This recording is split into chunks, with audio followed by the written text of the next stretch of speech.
All right, everyone ready? Ready? I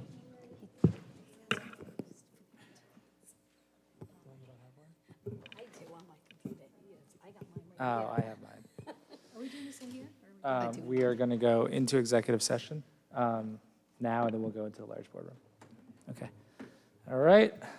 Welcome to the Narragansett Town Council executive session for October 3rd, 2022. It's 6:01 p.m. We're going to call this to order. Do we have a motion to retire to executive session of the Town Council in accordance with Rhode Island General Laws 42464 and 42465A1 to discuss personnel, interviewing candidates for the position of probate judge? I'll move the motion. Second. All in favor? Aye. Aye. Actually, we'll do the roll call, sorry. All in favor, starting with Susan. Susan Cicilline, aye. Eva Straczynski, aye. Deb Kopic, aye. Patrick Murray, aye. Jesse Pugh, aye. Thank you. We'll be back to seal the minutes and close the executive session in a bit.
Welcome, everybody.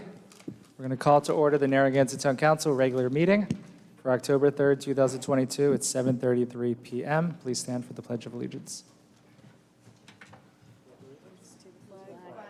United States of America, and to the republic for which it stands, one nation, under God, indivisible, with liberty and justice for all.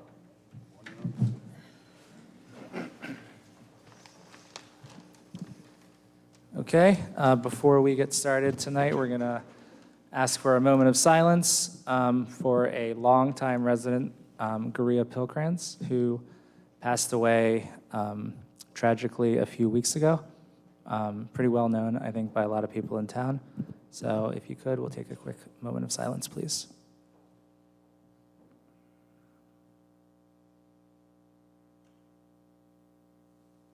Okay, thank you. Okay, under disclosure of executive session votes, we do not have any. However, do we have a motion to seal the executive session minutes from our executive session this evening? I'll make the motion to seal the minutes. Second. All in favor? Aye. Aye. Motion approved, 5-0. Next, we have approval of minutes. Do we have a motion to approve the September 19th, 2022 regular meeting minutes? I'll make the motion. Second. All in favor? Aye. Aye. Motion approved, 5-0. We'll move on to our town manager's update, so we'll hand it over to our town manager, Jim Tierney. Thanks, Jim. Good evening, members of the council and the public at home and here this evening. Some updates. The council had approved the coastal access conceptual design of the parking areas down the south end of town. That has been completed by Beta, and on October 17th, they will make a presentation to the council if the council would like that. And the designs have been shared with the chair of the Coastal Access Improvement Committee and the town council. Patrick had suggested placing the designs on the town website, and they will be posted tomorrow. That'll be all right? Patrick. Okay. Thank you. Great, thank you. COVID, if anyone needs test kits, we still have some. Just see me after the meeting. The housing study request for proposals went out, and the bids are due back on October 21st this year at 11 a.m. On Thursday, I attended the signing of Nero's Law, which is a law a bill that was just put into law. Myself, Chief Corrigan, and two of our police K-9 officers attended the bill signing, which is a law providing for the care and transportation of police dogs injured in the line of duty. The bill signing was done at the end of an intense one-week training program for our two officers and their K-9s. Representatives from around the country were there. October is National Cybersecurity Awareness Month, and Dan's crew has been working on this. Hackers don't just target government, they go after the public as well. This month, we're going to encourage all residents to increase their cybersecurity at home and at work and in the schools by taking necessary steps. The Cybersecurity and Infrastructure Security Agency and the Multi-State Information Sharing and Analysis Center have been working together with the town of Narragansett, and we pride ourselves at being a leader in cybersecurity in this town. As always, thank you for your hard work, IT, and helping keep all of us in Narragansett and Town Hall safe from cyber attacks. And that's about it. All right, thank you, Jim. Jesse, can I say something? Yeah. Just two things. Jim, I wonder if you could just mention the fact that the kits that you have, they may appear to be out of date, and yet there's a whole new series of dates for all of the kits. Yes, some of the test kits that we had that were distributed to us by the government, they show expired of May of 2022, and Deb was the one that brought it to my attention. She located a website that identifies the actual expiration date of these kits, which is really May of 2023. So they are valid. It's just when they were produced, they didn't know how long they were going to last. It was new to everyone. Thank you. Thanks for bringing that to my attention, Deb. No problem. The other thing that you mentioned about cybersecurity, and this is Cybersecurity Month, if there's something that we might be able to put on our website to help people at home understand what that means and how it helps them, that'd be great. Dan, you know what you have to do tomorrow now. Sorry, Dan. Thank you. All right, thank you, Jim and Deb and Dan. Next, we have an annual review for the town manager. So all staff who the town council reviews has the opportunity, if they choose, to have their review done in public as opposed to an executive session. Jim's chosen to do that, so we'll be doing our town manager review publicly this evening. So Jim, is there anything that you'd like to say to get us started off? Just briefly. Good evening again, council members and members of the public and residents. First of all, I'd like to thank all the town staff for what they do every day. They really are, I refer to them as an all-star cast, and I'm fortunate to share the stage with them. Additionally, I'm grateful to my colleagues across the state that had the confidence in my ability and elected me as a vice president of the Rhode Island League of Cities and Towns and the president of the Rhode Island City and Town Managers Association. I'm now in my 4th year as a town manager, and I can't say enough about how much I truly love this role and the staff that makes this team so successful. We embrace people have heard me say it before, I embrace the attitude of courtesy, professionalism, and respect. Every member of the TC is also part of this formula, and I thank you for that as well. I inundate you with communications throughout the year to keep you informed, and we know that you work a lot more than what people see in the town council meetings. Tonight, as Jesse stated, is my annual performance review, which is called for in my employment contract, which currently extends to the fall of 2024 in 2 years. With that said, I look forward to continuing my work with our fantastic staff and residents and continuing to get the work done. Thank you for the opportunity to speak. Thank you, Jim. So in terms of council remarks, we'll go around the council and see if anyone has anything to say. So we'll start with Susan. So I unfortunately didn't do the tool, the evaluation tool, so I'm going to defer to my colleagues and come back. All right. I didn't fill out anything or do anything. Okay, that's fine. Eva? Yeah, just some comments. So I, as you know, Jim, really highly regard you, as does the town. A lot of the residents of the town, I always hear really great things about you when I'm out and about, and you're very highly regarded. So I just want you to know that. I'm sure you know that. But also, I really appreciate, from the council perspective, your responsiveness to anytime I reach out to you with questions. You are a hardworking town manager. You're always available when we need you. And I really, truly appreciate that. And I know a lot of times you try to take vacation time, but you end up canceling, you end up staying, because I guess duty does call sometimes, and we appreciate that. I appreciate your humor. And I do want to say he does treat his staff, the town staff, exceptionally well. And when he does say, with courtesy, professionalism, and respect, he does. And that's how he treats the town council as well. So when I always review how to grade Jim, I always say A++ or 5, at the top of the rating. And I still agree with that. I thought that last review, and I really appreciate everything he's done for this town, and I am happy to work with him. I hope he stays around for a very long time, because I think he's a really great town manager. And a little birdie told me that his birthday is this Wednesday. So I would like to wish him a happy birthday, and I'm sure the town wishes you a happy birthday. Thank you, Jim. Thank you. Thank you, Eva. Deb?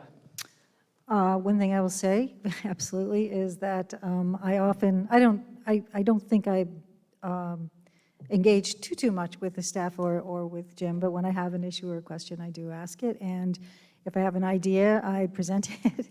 And I will say that Jim is pretty responsive to my ideas, which is very helpful. Because one of the things that I'm really sort of insistent upon is making sure that the people of Narragansett know what's going on and understand things that might be easy for any of us or any of the staff to know, but not necessarily easy for just anybody else to know. So I do appreciate that. So thank you. Thanks, Deb. Patrick? Yes. Yeah, I've been on for 8 years, and there was a period there where we were getting a new town manager every other year. It was, so we had Jim Manny and then Jim Tierney here, and we've had a pretty steady ship. I'm very pleased the way Jim performed his functions as town manager, and I wish he continues to serve at this capacity. Thank you. Thanks, Patrick. Yeah, like Patrick said, you kind of came in at a tough time. It was kind of a hectic time in terms of the council. And we've had those times with this council too. We've had certain items and certain public hearings that have been, high emotions. And you have presided as the town manager, with stability and kind of grace and a level head. So that's good. You've treated the town council fairly. You have to balance the different personalities on the council. You're always accessible. Like Eva said, it's a very demanding position in terms of time and directives. So every meeting, we pass something that it really goes through you. So if you think about it, every 2 weeks there are new assignments that you're getting from the council. And it's hard to keep up with those, and I think you do a good job keeping up with those generally. I might have said this at the last review, but for some reason I have 4 different phone numbers for you in my phone. So when I do call you, I never know which one to call. So maybe we might want to work on fixing that for next time. You do have the support of the staff, and that is, I think, the single most important thing in your position is to have staff support, and you have that. So that's great. And then moving forward with the next council, there are things that will need to be focused on that are important that get done over the next term that are going to fall on you. And those are enforcement of whatever ordinances are in place. So we have a 3-student ordinance, we'll have a foreign related ordinance, maybe a short-term rental ordinance. Those things are only going to work if they're enforced. And that's going to start with you and staff. The library project will be running full speed next term, and that's going to need to stay on track and get done. And then we have the ARPA projects. So there's ARPA funds will need to be distributed to their associated projects, and we'll need to make sure those are seen through. So, just bringing those things up, that's just a small slice of what you do. And I think you're judged on how well that, those things are managed. And I think you've done a great job doing it so far. And hopefully that continues through the next council and years beyond. So thank you. Thank you. Okay, so you heard everybody tonight. I didn't fill out there's a tool that we had used in the past that just had relationships with the council, how you are with the staff. And so I'd like to take the opportunity to submit it at another time, but I will echo what Jesse just said. I know the staff really supports you and is happy with your leadership, and you follow through with them. And certainly the projects that we've had this term, I think that you've been very supportive in helping some of those particular projects come to somewhat completion. So for that, I say thank you, and I apologize that I don't have any further details on, but I'd like to look at that and submit something so it's on file as far as a recommendation. All right, thanks, Susan. Jesse, I would like to thank the council for recognizing the value of the services that this staff provides to the council and to the taxpayers, and also to the council. They said, we all know you work more than the meetings. There's a lot of time taken out of your personal life, and we thank you. All right, thank you, Jim. So that will conclude our performance review this evening. And we appreciate everything that you do. So let's move on to the open forum portion of the evening. So what we do at this time is open up the floor to anyone who's interested in speaking on any items that are not on the agenda tonight. So nothing that's being dealt with in our public hearings and nothing that's on the agenda in our regular items. We ask that you keep your comments to 3 minutes, and please be respectful. We will start with Mr. Lynch.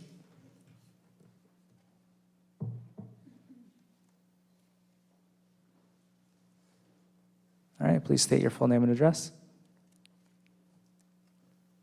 Dennis Lynch, Central Street, Narragansett. I'd like to take this opportunity to invite all of Narragansett residents to attend a Narragansett Town Council Candidate Forum to be held on Thursday, October 13th at 7 p.m. at the Narragansett Community Center on Mumford Road.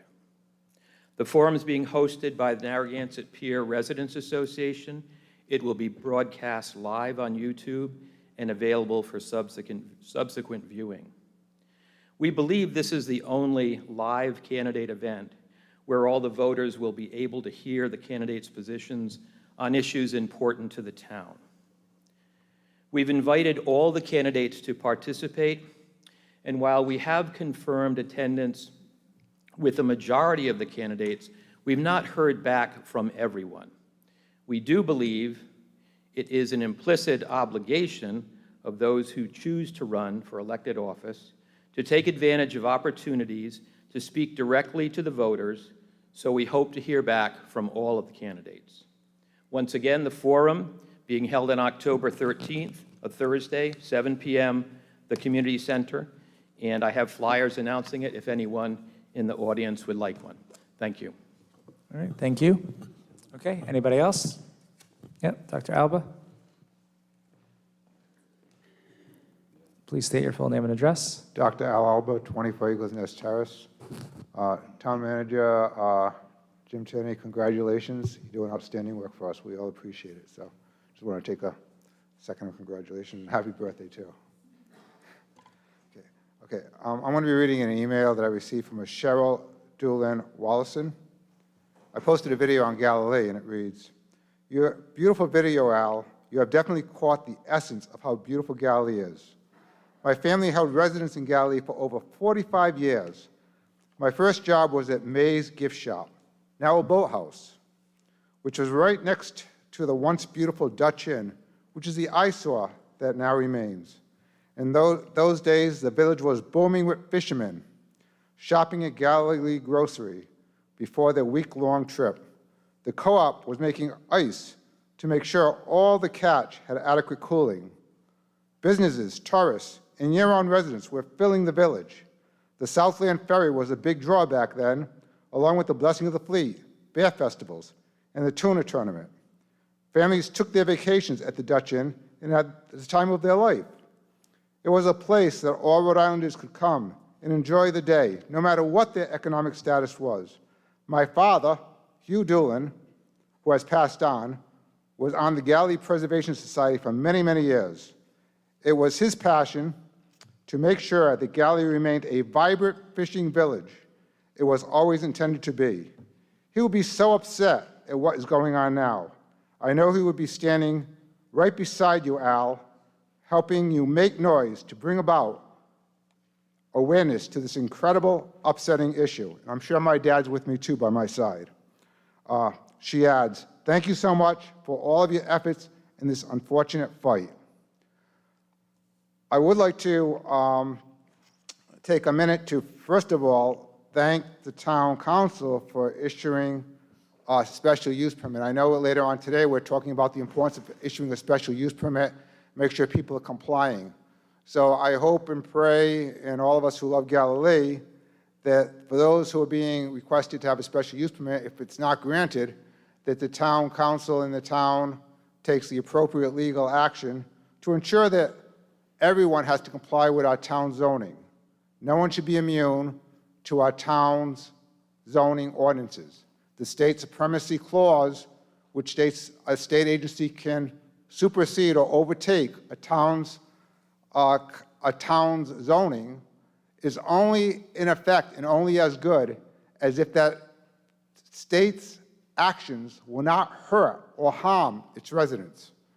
Therefore, I feel that the state supremacy clause has no bearing, because obviously making street-level parking lots in that area is not healthy for any of us, but good for any of us. Thank you very much. Thank you. Okay, Stanley, come on up.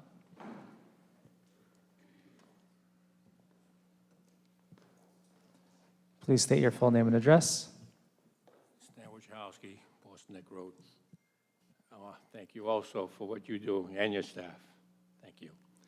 I think I get the story. The elders in the community want to get rid of the rentals and the landlords. Therefore, I thought I'd bring up a landlord. I'm the guy that cleans the toilets, fixes the toilets, the doorknobs. This is the typical landlord. This is what we have for a landlord. What she does, well, she gets phone calls from residents, full-time residents, trying to rent an apartment for their sons and daughters or grandchildren.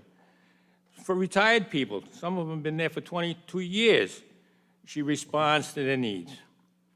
Also, she also rents to workers who work at Rocks.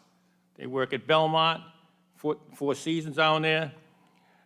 She also rents to people who are families saving.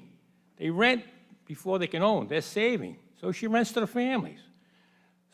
She even takes a CNA to work 2 or 3 times, third shift, 3 or 4 times a week. She has no car, can't afford a car or can't drive. I don't know what the issue is. But this is what a landlord does. You don't understand what a landlord does. There was a father who asked her for $40 because he didn't have food for the next couple of days until payday.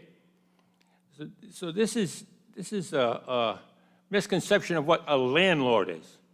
And I think it's time that you not listen to the hate speech of the elders, the dislike of the landlords, the dislike of the rentals. They serve a very important purpose in this town for the community. They serve a purpose for the full-time residents here. It's not only rentals, there's full-time residents who are happy to try and find a rental for someone they know or their relatives. They're important. These rentals are important. And that's all I hear is we want to get rid of the rentals. Well, I think it's time for you not to listen to them so carefully. Let's look at it as their opinion. Everybody has their opinion. But let's look at what's right and wrong. And I think it's very right to have some landlords in town that can service the full-time residents, as well as others. I don't want to discriminate. There are college students also who are relatives. My son was. So there's relatives who have college students in town. My own grandson was out there with 5 others in a rental. And to this day, they are still together 3 years after graduating. They're still together renting in Narragansett with no noise issues. So it's not only the landlords. Thank you. Thank you. All right, we have time for one more. Anyone interested in speaking? Alicia, come on up. Please state your full name and address. Alicia Vignali Henry, 660 Point Judith Road. Hi, good evening, everyone. So I'm here for 2 reasons tonight, but I will be quick. First, I am here as the chairperson of the IDEA committee. That is the Inclusion, Diversity, Equity, and Awareness Committee. And as if you've been watching our work we've been doing, you know that we really enjoy bringing awareness and recognizing the strength that is the diversity of our community. So tonight I want to tell you, and I think it'll be particularly interesting to many of our residents, that October marks Italian American Heritage Month. Italian American Heritage Month was first proclaimed by Congress in 1989, and it recognizes the countless contributions and achievements of Italian Americans. There's 26 million Italian people of Italian descent in the United States. It's the 7th largest ethnic group, and I bet there's someone in this room who could tell us how many Italian Americans reside in Narragansett itself. Italian Americans throughout Rhode Island have played significant roles in business, tourism, government, and of course the culinary world. Italian Americans contribute to our town and our state's rich history, and the Italian story is significant to everybody. So I hope this month everyone gets a chance to celebrate, maybe try a new wine, go on a trip, learn a language. Yeah, so that's exciting. But I also came here because, in case anyone didn't realize, it is election time. And I am hoping that with election season in full swing and all the information that's out there, that we really can remember as neighbors and as the fact that the elections, they come and they go, that we have to be kind to one another. If anyone has questions for candidates, reach out to them. Engage in conversation and don't believe everything you see and everything you hear. And don't make assumptions. Because residing in Narragansett gives us so much to appreciate. And there's no reason ever someone should be harassed or be told lies about for what they see as their vision moving forward. And when I talk to people, they said that's not helpful. They want to see the good, and they know the good all these candidates could bring. Anyone who's made the choice to stand up and run cares deeply about this community, and they should be able to serve, be held accountable, and learn from the community and their experiences. We know qualifications are important, but it's working together, and it's kindness, and it's diplomacy and cooperation. That's what's going to move us all ahead. So cheers to election season. Bravo, Alicia. Thank you. All right, anybody else? Okay, so we'll close out the open forum and move on to our public hearings. We have a couple reschedulings that we can start off with, and then we'll get to the open hearings that will be, the public hearings that will be opening. So why don't we start with a motion to reschedule a public hearing on a petition from Brian Couture and Melissa Durkin-Couture for the abandonment of a portion of Cathy Street. Do we have a motion? I'll move the motion. Second. All right, so this was continued by the planning board. For their next meeting, we have a suggested rescheduling date of November 21st, 2022. Can I just ask a question? So was this the one where there was an issue identified by staff for Yes. abandonment? Okay, so this still moves forward, though? It was continued. Okay. So there's no decision by the planning board yet. So that's why we had to reschedule, because we had scheduled this for maybe even it was supposed to be tonight. Right. Yeah, correct. They needed some more information, so that's why we continued it at planning. Yep. Any other discussion from the council? All right, anyone from the public? Okay, so November 21st, 2022, all in favor? Aye. Aye, all opposed? Motion approved, 5-0. Next, we have a motion to reschedule a public hearing acting as the Urban Renewal Board of Review on a request from Narragansett Casino LLC, doing business as Narragansett Casino, to amend the last approved site use plan at 11 Pier Marketplace. Is there a motion? I'll move the motion. Second. All right. Again, still under review by the planning board, and this date would be November 21st of this year as well. So again, just a rescheduling. Any discussion with the council? Okay, anyone from the public? Yep, come on up. Okay, please state your full name and address. Thank you, Mr. President. My name is Patrick Doherty. I'm an attorney with offices at 887 Boston Neck Road, Doherty and Associates Law, Inc. I'm here before you again as a resident, taxpayer, a homeowner, a business owner, and an attorney representing a client whose property rights you are intentionally interfering with by continuing down this course of action. I've been appointed special counsel and being involved in municipal defense for 30 years of the practice of law. I've made a career with a large percentage of my practice representing councils, cities, towns in various litigation, not your ordinary course, and I also served as an assistant solicitor for the town of Burrillville for 15 years. I'm here before you tonight representing Beachcomber Properties, LLC, the owner of the property upon which you're seeking to grant zoning relief under the redevelopment ordinance. You're steering yourselves into a brick wall of litigation that includes personal liability as well, because you are acting under color of law to intentionally interfere with my client's property rights and his constitutional rights to due process.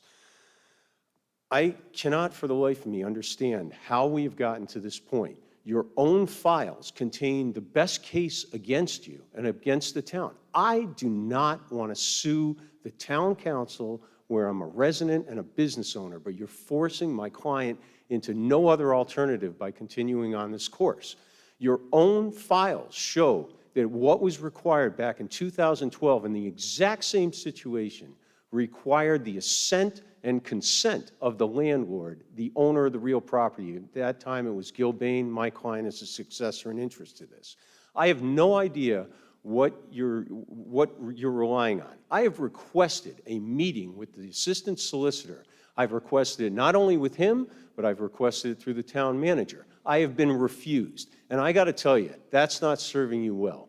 And I would ask to get another 15 or 20 seconds, because when I was identifying my office and who I am, that clock was running.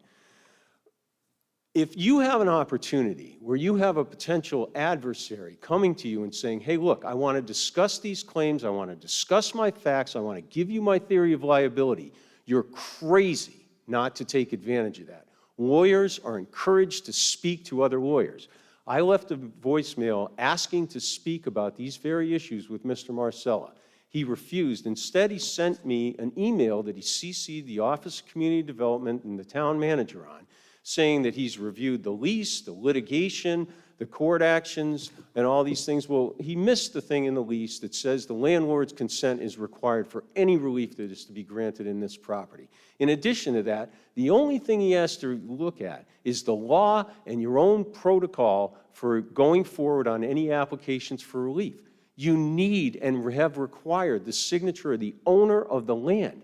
That is the prima facie first instance of granting jurisdiction and standing to an applicant under these circumstances.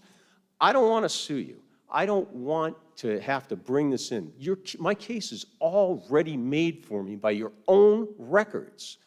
Now, fortunately, we're going to mediation this week between the parties. But you're forcing us. Mr. Marcella's response was that he wouldn't meet with anyone individually. Email was the best response. But yet my client was at the last planning board hearing when Ms. Kelly, a representative of Narragansett Casinos, stepped off the dais, or asked to speak. Mr. Marcella stepped off the dais, went into the audience, and sat and had a private conversation with her. All right, thank you. That flies against the email. Thank you. All right. This is wrong. Okay, any questions from the council for Mr. Marcella, who's here? Again, this is getting rescheduled to the next council. So you're against rescheduling? I'm against this. You shouldn't be there. The first thing that you should look at is, has there been a signature of the owner? That was brought back in June by the town clerk to the applicant's attention. You have it in your own records. You have all of this information. You have damning evidence against you in your files. I've looked at it. Okay. You're going down any a course of questions? action, ignoring my client's property rights. Okay, thank you. Yeah, okay, thank you. Everyone good? Yeah, I mean, we have the opinion. This is in planning. The opinion is that this can continue to move forward. But planning doesn't have the jurisdiction to make any determination of that, and neither do you. The town council doesn't have any Okay. jurisdiction Thank to you. determine property. Thank you. But in instances, there's a boatload of Supreme Court case law that says when that is brought into question, it's up to the Superior Court to decide that, and you shouldn't move forward on granting any relief Thank you. when ownership and title is in dispute. All right, And it's thank you. not, because my All right. client Anyone owns it. else interested in speaking? Dr. Alba? All right, please state your full name and address. Yes, Dr. Al Alba. I've never taken any formal legal classes aside from legal educational courses, which I've taken. And in the classes which I have studied law, from an education standpoint, we've always looked at case precedent, and to see if you look at case precedent, you could see if, there's previous precedent in a situation such as these. We do have a town solicitor who's a very well-versed and respected lawyer throughout the state. So I think we should basically, we've hired him for his expertise, and I think it'll be foolhardy for me or anyone else to probably go against his decision-making. So I think I would reach out to our town solicitor for his advice. Thank you. Thank you. Okay, before we vote, Steve, is there anything that you want to add now? I mean, it's up to you. This is merely a motion, a request to reschedule. It would be a waste of everyone's time for me to give a legal opinion to a council that's not going to hear the matter, because it'll be a new council. Right. And there may be new solicitors, so it may all change in 3 weeks. So you never know, but right now it's just a motion to reschedule. Okay, thank you. Okay, anyone else from the public interested in speaking? Okay, So this is a motion to reschedule to November 21st, 2022. All in favor? Aye. Aye. All opposed? Motion approved, 5-0. All right, next we have a motion to open and hold a public hearing on a proposed text amendment to Narragansett's zoning ordinance to make changes to Section 18 entitled Site Plan Review, specifically Section 18.1 entitled Requirement and Purpose. Do we have a motion? I'll move the motion. Council Second. President, there were 2 items for Narragansett Casino. You only did one. There were 2 reschedules. Ah, yes, okay, got it, thanks. All right, do we have a motion to reschedule on the application of Narragansett Casino LLC, doing business as Narragansett Casino for a new Class B victular limited alcoholic beverage license at Assessor's Plat C, Lot 181, 1AS, 11 Pier Marketplace, Narragansett, Rhode Island? I'll move the motion. Second. Okay. Any discussion? So this goes along with when they open, they would like to have a liquor license. This would be rescheduled, I'm assuming, for the same date. Yep, November 21st. Any discussion? Any questions from the council?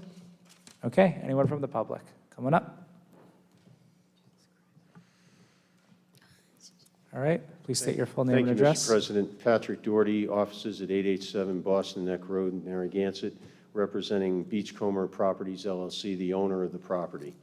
Again, for purposes of brevity, I would like to incorporate by reference my previous comments because the exact same arguments apply here again as well. But I would ask that, first off, I would suggest that you all consult personal attorneys with regard to these decisions and step away from the advice that you're being given by your assistant solicitor because it's dead wrong. In addition to that, I would also ask that you have your solicitor meet with me to discuss this. And if we're wrong, and if they have the magic bullet case, I'll fold up my cart and my client and I will go away. It's encouraged among counsel to speak to one another. And in my 30 years of experience, and I've litigated due process cases and constitutional rights up to the First Circuit Court of Appeals. I've done it in the Supreme Court of the state of Rhode Island.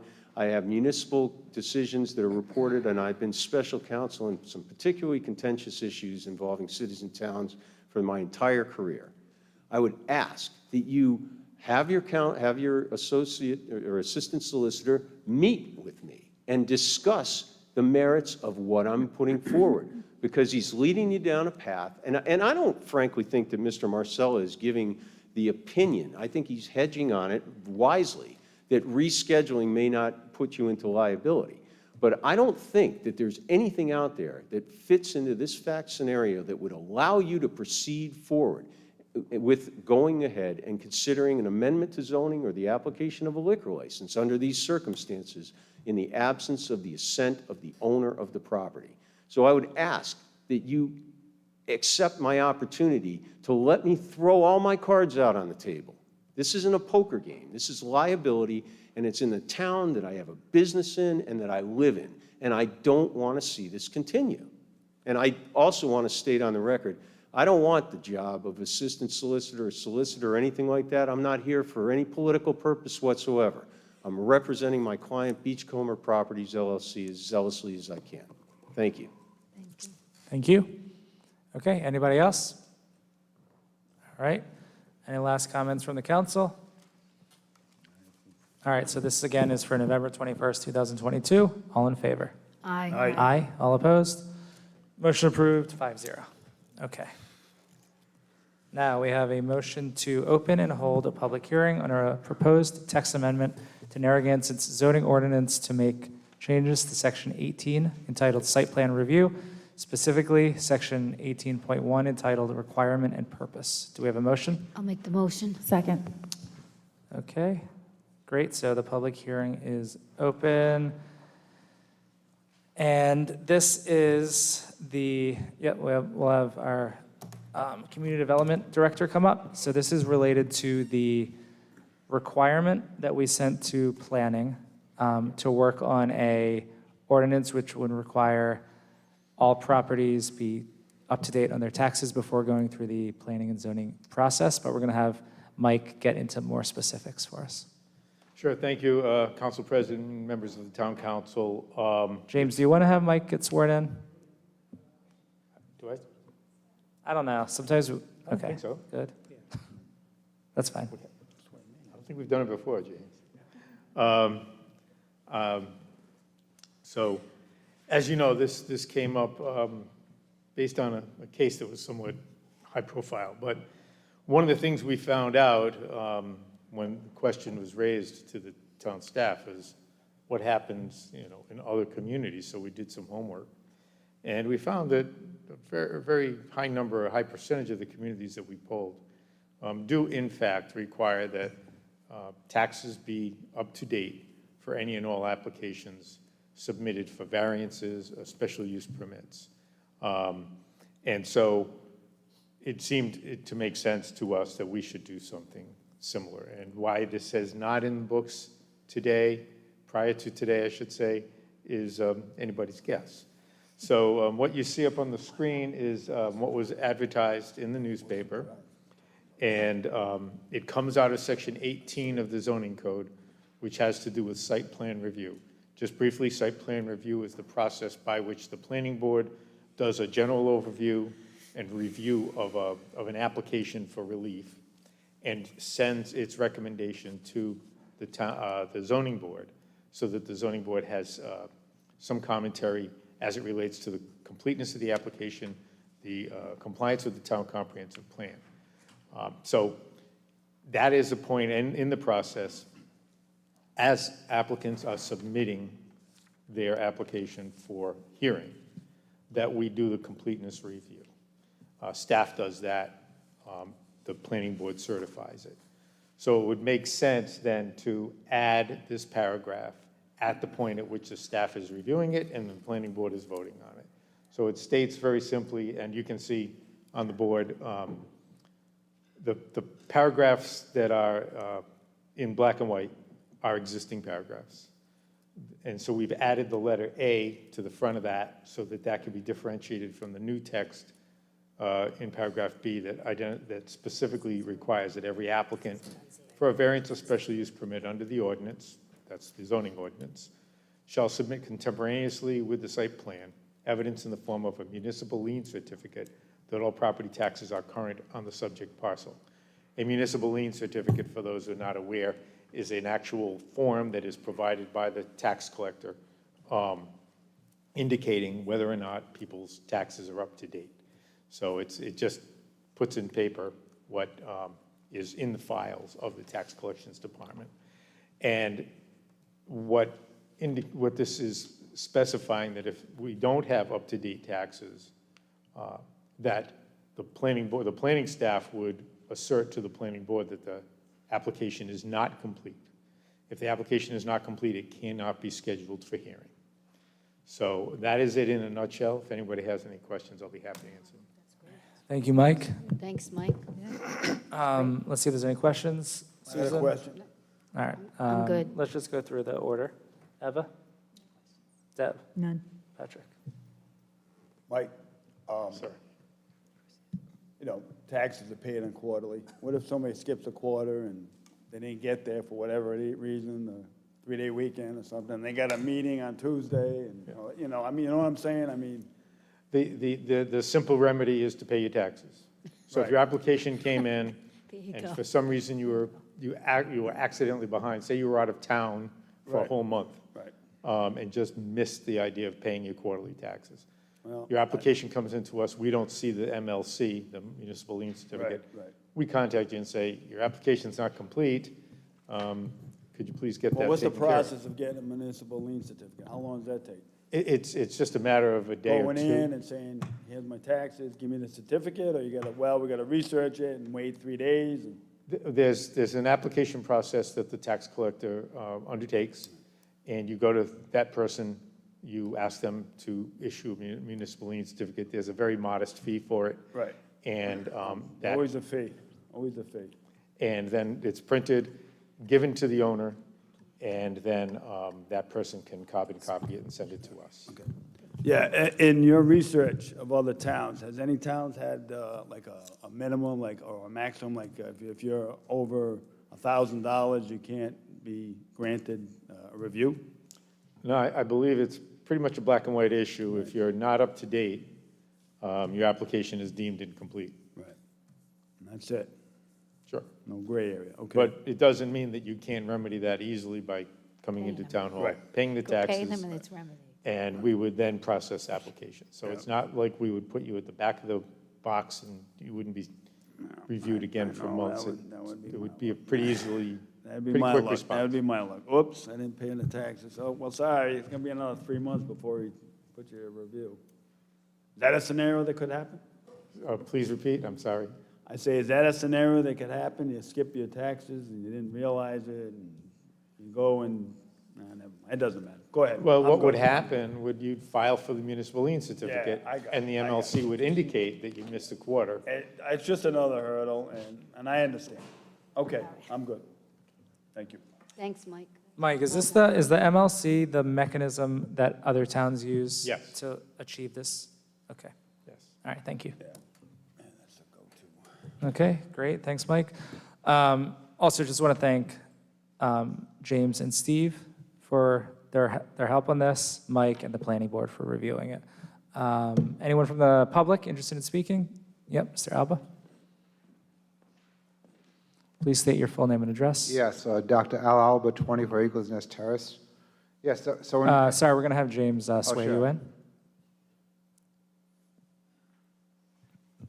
Please raise your hand. Do you swear to tell the truth, the whole truth, and nothing but the truth? I do. Please state your name and address. Dr. Al Alba, 24 Eagles Nest Terrace, Narragansett, Rhode Island. Thank you. Yes, so when I'm reading these items, I think the addition is great.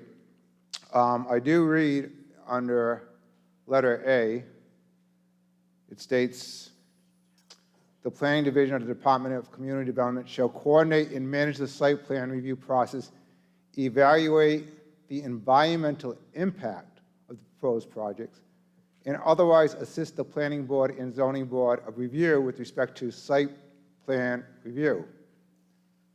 Site plan review and approval of subdivisions is governed by the Narragansett Land Subdivision Regulations. So I like the part of the environmental impact. I guess my question would be, if someone is applying for a special use permit or variance, if they have created an environmental hazard previously on a subject land, would we hopefully be able to use that as a criteria to not issue that special use permit, since it clearly states in there that evaluate the environmental impact of the proposed projects? So I think, So for this specifically, we're only addressing what's in red. So this is specifically about the MLC. Okay. Any other ways to stop special use permits would be not part of this public hearing, because that's not what we're doing. okay. Well, might be just consideration down the road, too. Thank you. All right, thank you.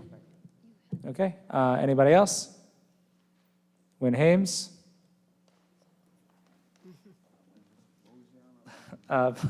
Please state your full name and address. Winters B. Hames III, 30 Wood Avenue. I have a question. We have to have James swear you in. Excuse me. Do you swear to tell the truth, the whole truth, and nothing but the truth? Yes. Please state your name and address. Winters B. Hames III, 30 Wood Avenue, Thank you. Narragansett. I have a question. There was a situation that I was just involved in where people were purchasing a piece of property on the condition that their site plan was approved. Now, if this piece of property did not have their taxes paid by the original owner, the people applying, how do you handle that? The taxes have to be paid, so someone has to pay I realize those. that, but say, all right, you have a distressed piece of property. You have an opportunity to sell it. Okay, somebody offers you money contingent upon them getting approval from the town. Okay? So that's actually a case that we have, not the one that you're referencing. There's another case which we discussed as part of this change. And there are applications that go through planning all the time that are contingent on getting approved. Right, but if the taxes are not paid, who pay, you're asking somebody who's already in arrears to pay the taxes on something that might not get approved. Well, typically, it would be whoever's buying it, if they would pay that off during approval. That's how it could work now. That won't be able to happen, I believe, with this No, new you ordinance. understand what I mean? The point Right? is, to get the taxes paid, regardless of who's applying. Right, It doesn't- I understand that, but if But you have a distressed whether- piece of property, they have not been able to approve pay the taxes. And Well- a person has No, got public- a bill of sale or contingent upon getting the building of plans approved, okay? They don't want to go pay the taxes on something that might not be approved. That's the risk you take. It's a risk you take, okay? All right, anyone else? Okay. All right, any other questions from the council for staff or the attorneys? Okay. Yeah, I'll chill. Okay, do we have a motion sorry, Janet, do we want to do this motion or close it? Right, okay. Do we have a motion to receive and place on file the recommendations from the planning board? I'll make the motion. Second. Okay. Any discussion? Anyone from the public? All in favor? Aye. Aye.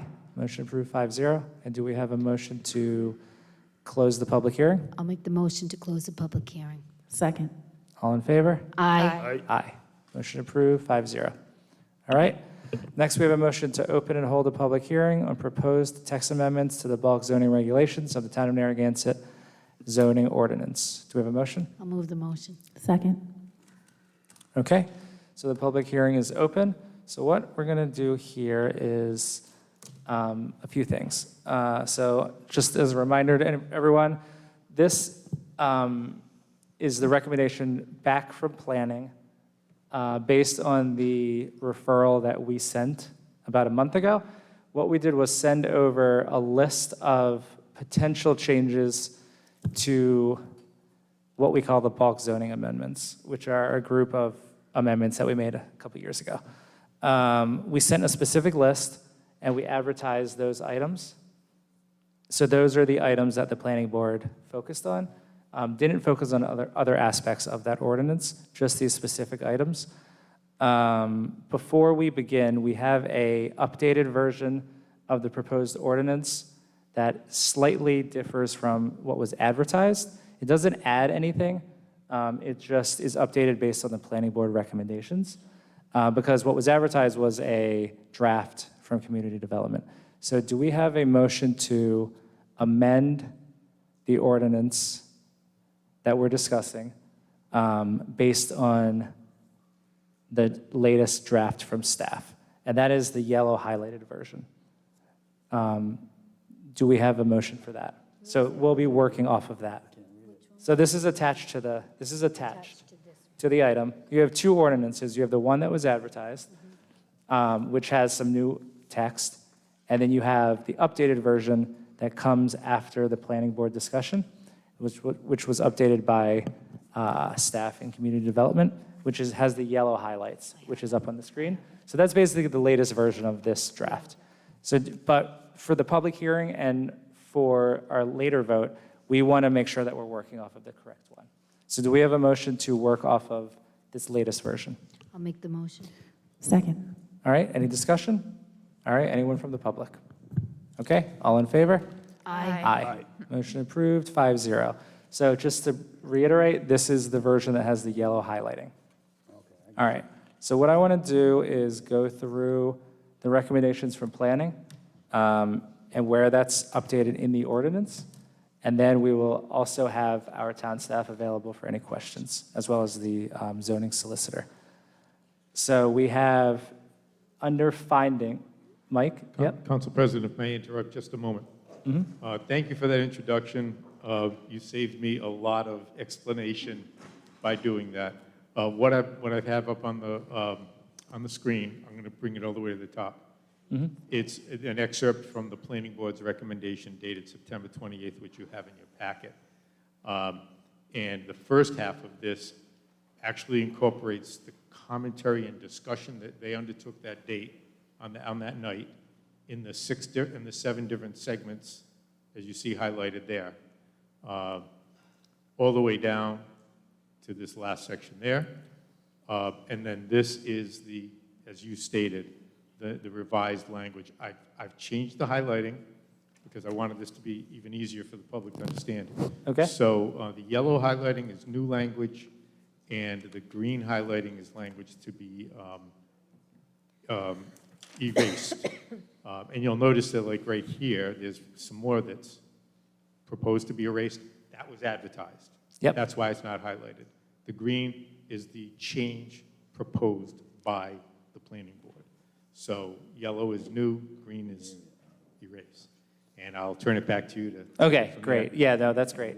Thank you. So if you don't mind, like, as I go through this, if you could just kind of scroll. Is that okay? Okay, great. So this is how we're going to do it. I think this makes the most sense because it could be really confusing. So let's start with this. What we sent to planning are the following items to discuss. Garages, FEMA designated flood zones, so C and D. F, decks and porches. G, definitions, site coverage. I, hardscape and softscape. J, automobile parking spacings, dwellings and apartments. And K, condominiums and cluster developments. So those are all the items that we sent, which could potentially be adjusted or amended. We're going to start with C, garages. So what the planning board said was in discussion, what's summarized by community development is, in discussion, the planning board agreed that the garages should be added to the list of exempted areas at the end of the section related to gross floor area. So in the actual ordinances, that is adjusted in section 2.2, definitions. The lower part where it says the computation of gross floor area shall exempt the following. And that is number 4, attached or detached garage space used for storage or for automobile parking. So that didn't exist, that's new.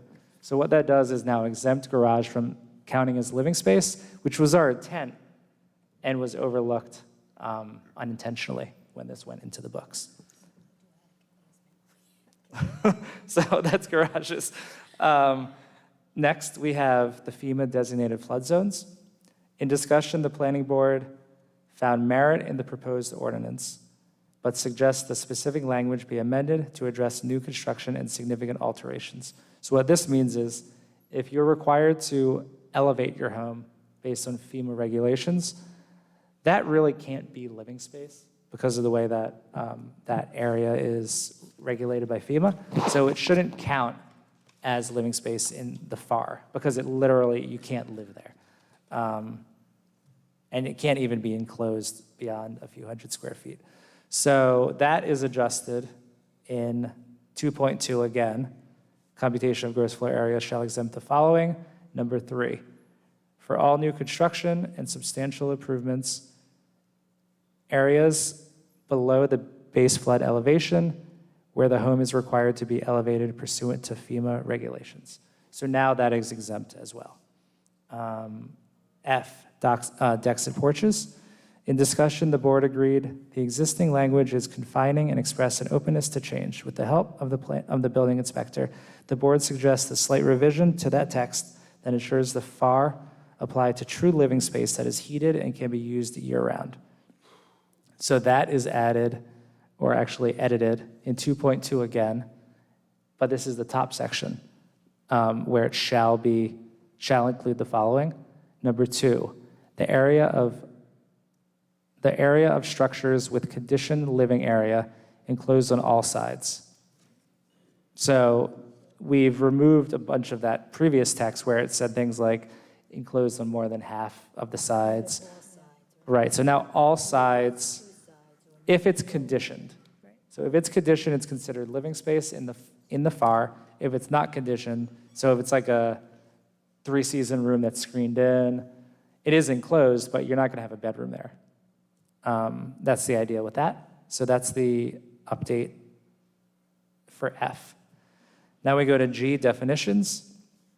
In discussion, the planning board members acknowledged the limited value of counting propane tanks OWTS covers, HVAC compressors, and other items against the overall hardscape standard.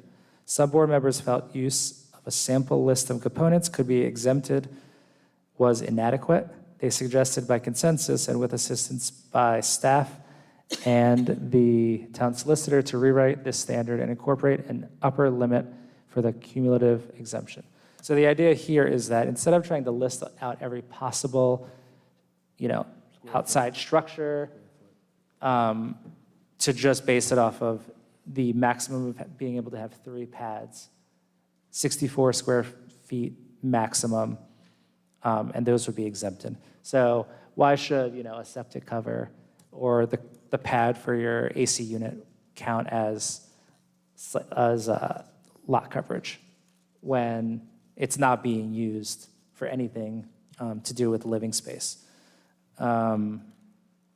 So that is updated under hardscape, where it says, a combination of building coverage and site coverage as defined elsewhere herein.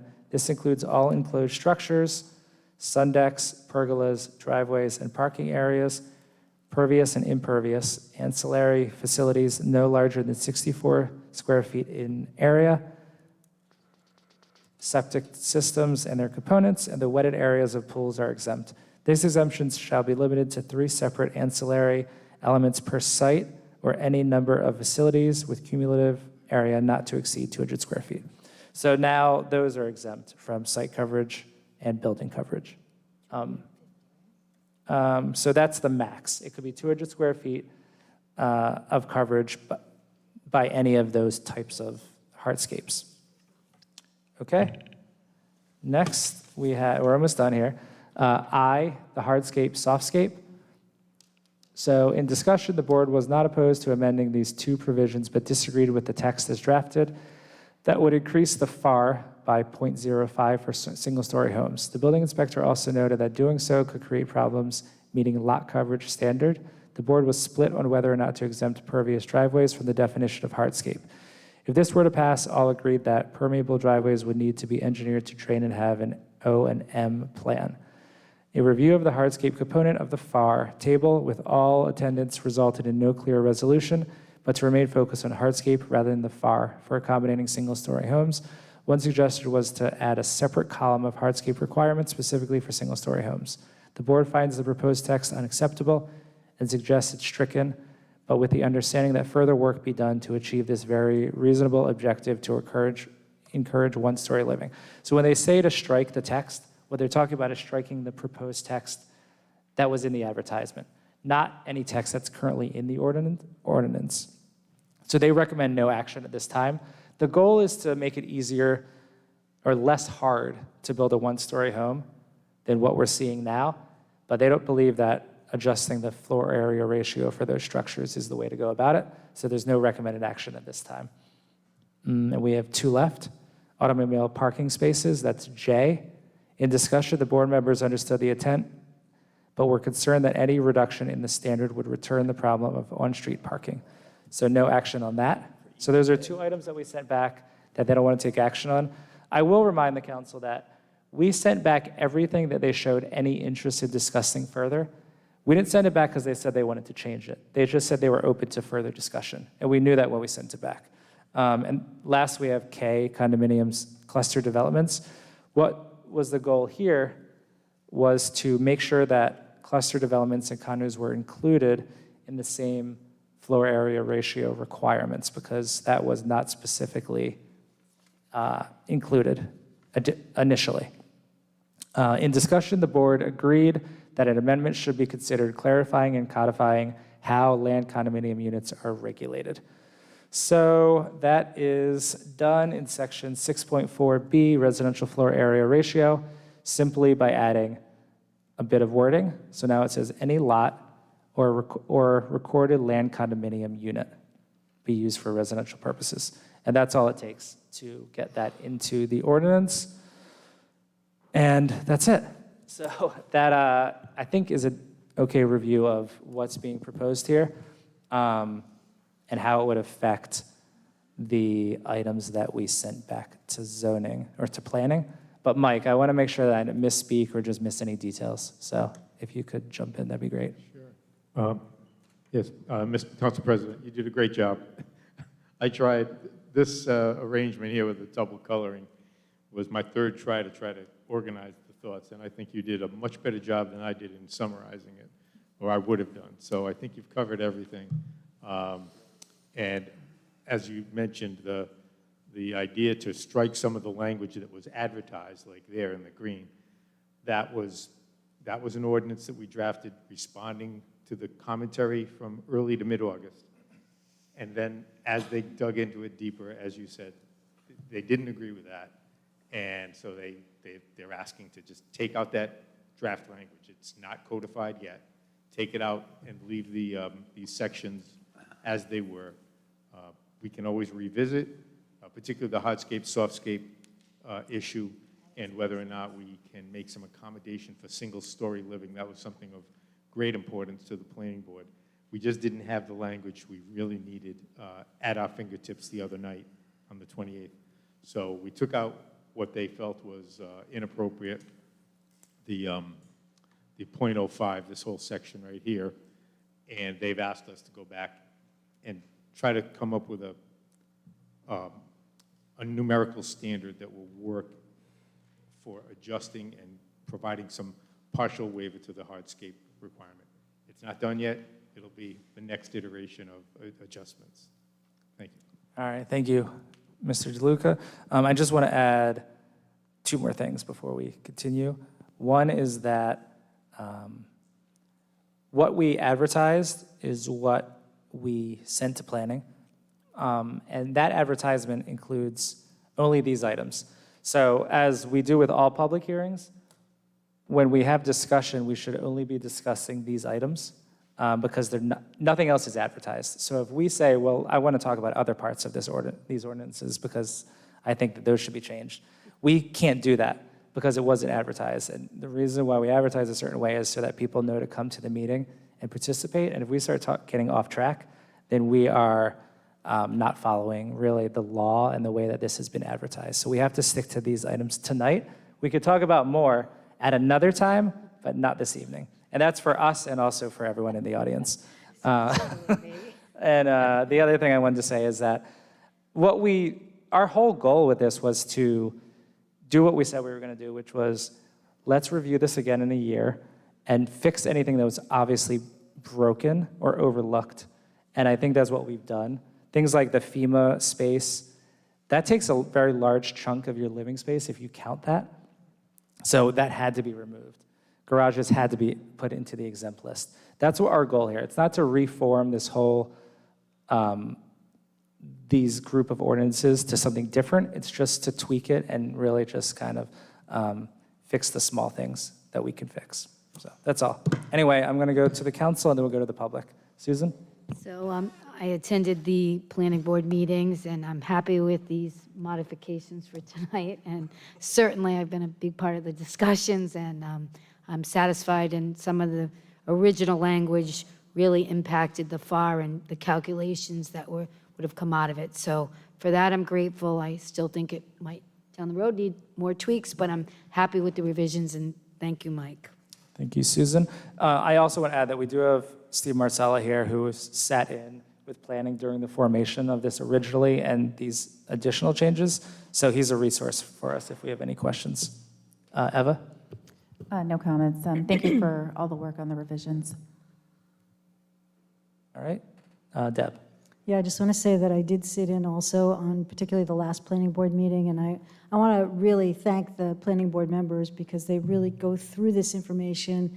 It's pretty technical, and they are just remarkable in terms of how they evaluate what we're trying to do. Very thoughtful in terms of what they want, what they think is the right road to go down. So, and also I also want to reiterate that this is a living, breathing document and can be changed in the future if there is a necessity to do so without, eliminating the whole purpose of the bulk zoning ordinance. So I want to really thank them publicly for their hard work. Great. Thanks, Deb. Patrick? Yeah, I just had a question on basements. If the raised elevation in a flood zone is exempt, why isn't below-ground basement areas exempt? Is that for me? That's the question. All right. So under FEMA regulations, you're not allowed to have any living area Right. in that area at all. Correct. As far as basements go, the building code determines whether you can live down there or not. Right. However, you can do other things in basements, storage, et cetera, that you really can't. Right. Because when you're elevated, all essentially you can do, it's breakaway, lattice, et cetera. You can park your car underneath. You can have you can't even store, a lot of times you need your HVAC, your generator, or all above the floodplain. Because it's below the floodplain. Exactly, Right. so that's below the floodplain. Again, it was a policy decision. But because a basement area, whether it's living space or non-living space, when you go get a mortgage, it's considered half the space. So shouldn't it be? That's apples. So this and- isn't in the, it's that's not in apples the and ordinance? oranges. Well, I don't know. I mean, So this it cannot happen tonight, it's not in the ordinance? right. So this could be a discussion if you want to send this back to planning at a future time. And you come back to the council in 2 years. Gee, thanks.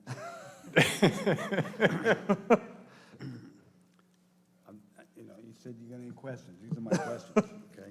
So I just, I know the whole goal here was not to have these big monster houses.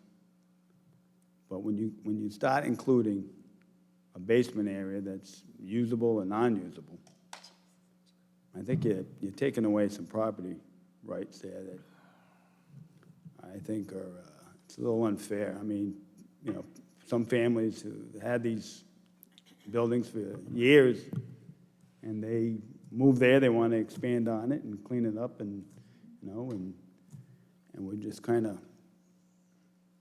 I guess I got another question here. Mike, how much of the FAR, I don't know, I guess it's hard to determine a percentage, but what is the potential increase of ratio for the average property that this will impact? You know what I'm trying to say? I think I understand what you're saying. How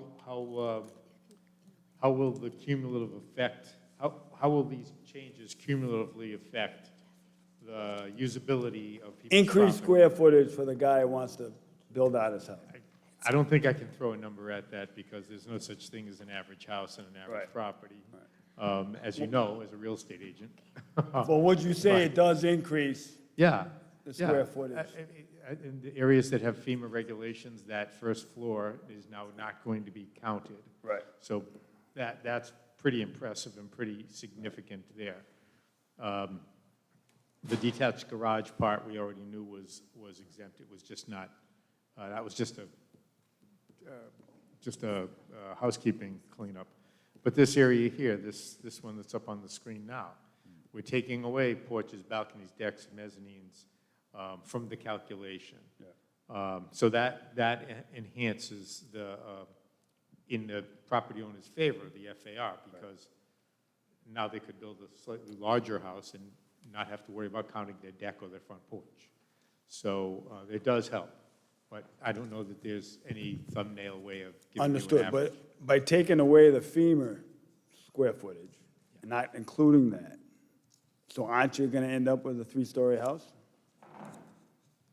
The height regulations still apply. The what? The height regulations Right. still, you Yeah, can't, it's 35. yeah, right? yeah, Yeah, your house gets shrunk, so right. you won't be able to fit the floors. I get it, but it's still going to be, 35 feet, and what you guys created all this is not to have these tall houses on these narrow lots. But you still don't have tall houses. I know. It's still I mean, 35 feet. This is a canard. I mean, this is a. It's not, it's not. I know. All right. Well, let's go ahead and take a vote. Okay. Everyone, okay, good. We'll go to the public.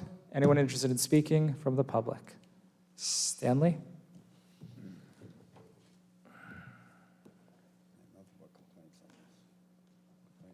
Please state your full name and address. Stan Wojciechowski, 1044 And then we'll have our Boston Neck Road. solicitor swear you in. Please raise your right hand. Do you swear to tell the truth, the whole truth, and nothing but the truth? I do. Please state your name and address. Stan Wojciechowski, 1044 Boston Neck Road, Narragansett. Living area, I don't know what is living area. Is that, can I spend time on a couch or chairs? And if I don't sleep in it, is that a living area? Again, I'm looking at rights, property rights. I'm trying to maximize property rights. You know, I'm glad to hear that, and that spurred me to come up here. What can we do to maximize property rights?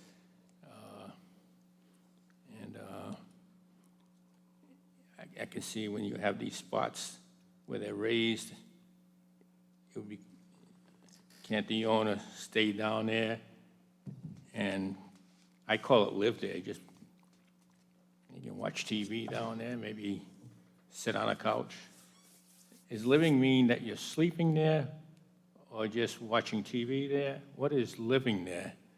And are we taking away that ability to utilize that space as we're living there? That's, I don't know how to define that. I want to hear Jesse explain it again. Living, so we can live, we can't live there, but we can sit there. We can sit there, we can have meals there. Can I bring meals down from the kitchen there? I mean, I want to maximize the ability for people to be able to utilize all the space they have. Eat there, TV. I guess so the TV gets washed away, and no big deal. Or I guess the TV doesn't work, it's the flat screen now, whatever it is. Just, as long as he defines living area or living, so we define it in some broad way that as long as maybe they're not sleeping there during a storm, but if there's no storms, can they sleep there? You know, I should be able to sleep there if there's no storm or potential. I wouldn't give him any ideas, Stanley. Well, I'm just trying to, you know, I just sat there and I started thinking, and you started me with this property rights. I said, I want the rights to use every square foot of this thing that I have, and I don't want this zoning to prevent that. So have we got all the details? Have we defined living area?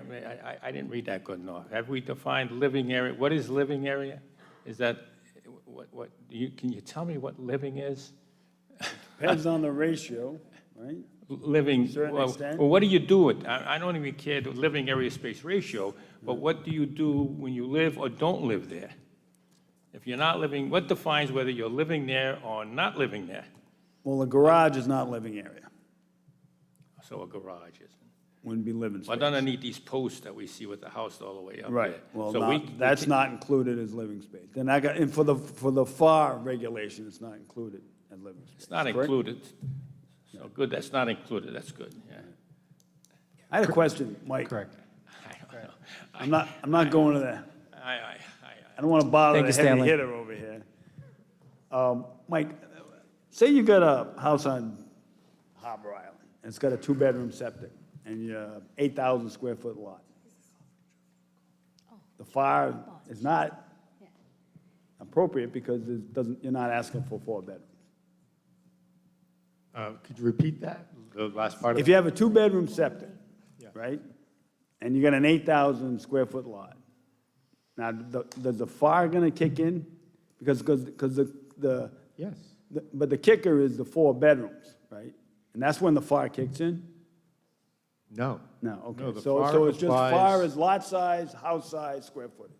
Yes. Yeah, the whether- FAR how many applies bedrooms you have. to all residential construction on lots of 20,000 square feet or less. All right. Anyone else? Al? Get sued. Another lawsuit. Please, we'll have the town solicitor swear you in. Do you swear to tell the truth, the whole truth, and nothing but the truth? I do. Please state your name and address. Dr. Al Albert, 24 Eagles Nest Terrace. If we've all seen in the news Fort Myers and Hurricane Ian and the devastation, and when I was speaking to an appraiser down there, he said, wow, he goes, the FEMA maps might have to be changed with these great storms. So what was once not under FEMA control or flood area, now it might be. So we, when we look at a house and it's based on FEMA this year, we have a major storm, our flood zone, the maps might change. So that's a consideration, because if these conditions are based on if something is in a flood area or not, we have to keep that into consideration. Also, in our own neighborhood, we had a garage which converted to a library, livable library area. So it was a garage at one time, and then they changed it. And in Narragansett, this happens quite often, especially if someone wants to get a big bang for their buck for rentals. So I know they're supposed to notify, but I think, it's got to be considered. I know we're not considering garage space as living area, but also we might want to make sure, that it's not fully equipped with heating and all the other luxuries. So someone would just keep the cars parked out and put bedding up there, have the walls paneled and make it an overnight bedding area or living area. Thank you. Thank you. Anybody else? Okay, seeing none. Okay, any last discussion? Okay. Do we have a motion to receive and place on file the recommendation from the planning board? I'll make the motion to receive and plan on file. Is there a second? Second. Any discussion? Anyone from the public? It's a good start for today. All in favor? Aye. Aye. And do we have a motion? No. Okay, motion approved 4-1. Do we have a motion to close the public hearing? I'll make the motion to close the public hearing. Second. All in favor? Aye. Aye. Motion approved 5-0. Great. Thank you. Thanks to the stenographer as well. All right, we are going to move on from our public hearings to consent agenda. Are there any items on consent that any council members would like to remove? Okay. Do we have a motion to approve the consent agenda? I'll make a motion to approve the consent agenda as is. Second. All in favor? Aye. Aye. All opposed? Motion approved 5-0. Number 7 under Parks and Rec is a motion to approve the request from URI Kappa Sigma fraternity to conduct a polar plunge for Military Heroes campaign at the town beach on Sunday, February 26th, 2022, from 11 a.m. to 2 p.m., subject to state and local regulations. I'll move the motion. Second. Any discussion? Just those people looked really cold in those pictures. I asked this last year, who was going to join Who was and gonna do do this. it? Eva told me she was. Maybe this year. But probably not. All right. Council President, Stanley, come on up. Council President, the date needs to be changed. It's got the year of 2022. Oh, it says 2021. 2023. Oh, it says 2022, it's going to be 2023. 2023, Right, okay. So that we'll would be make an amendment. amended motion. Okay. Stanley, please state your full name and address. Stan Wojciechowski, 1044 Boston Neck Road. I was so glad to hear about this. Having been shot at, I was so glad to hear about some appreciation for my fellow soldiers. And guess who's doing it? Students. Students. These are the people that the elders in the community seem to want out of town. Students. There is something, there's another positive action being taken by the students of our world. Another reason you have to take their opinion with a grain of salt. Students aren't these bad people. There's one example right here. They are good people.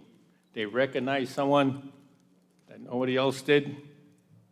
So glad to hear it. I want to thank them, and I hope you realize that they are a good sector in our community.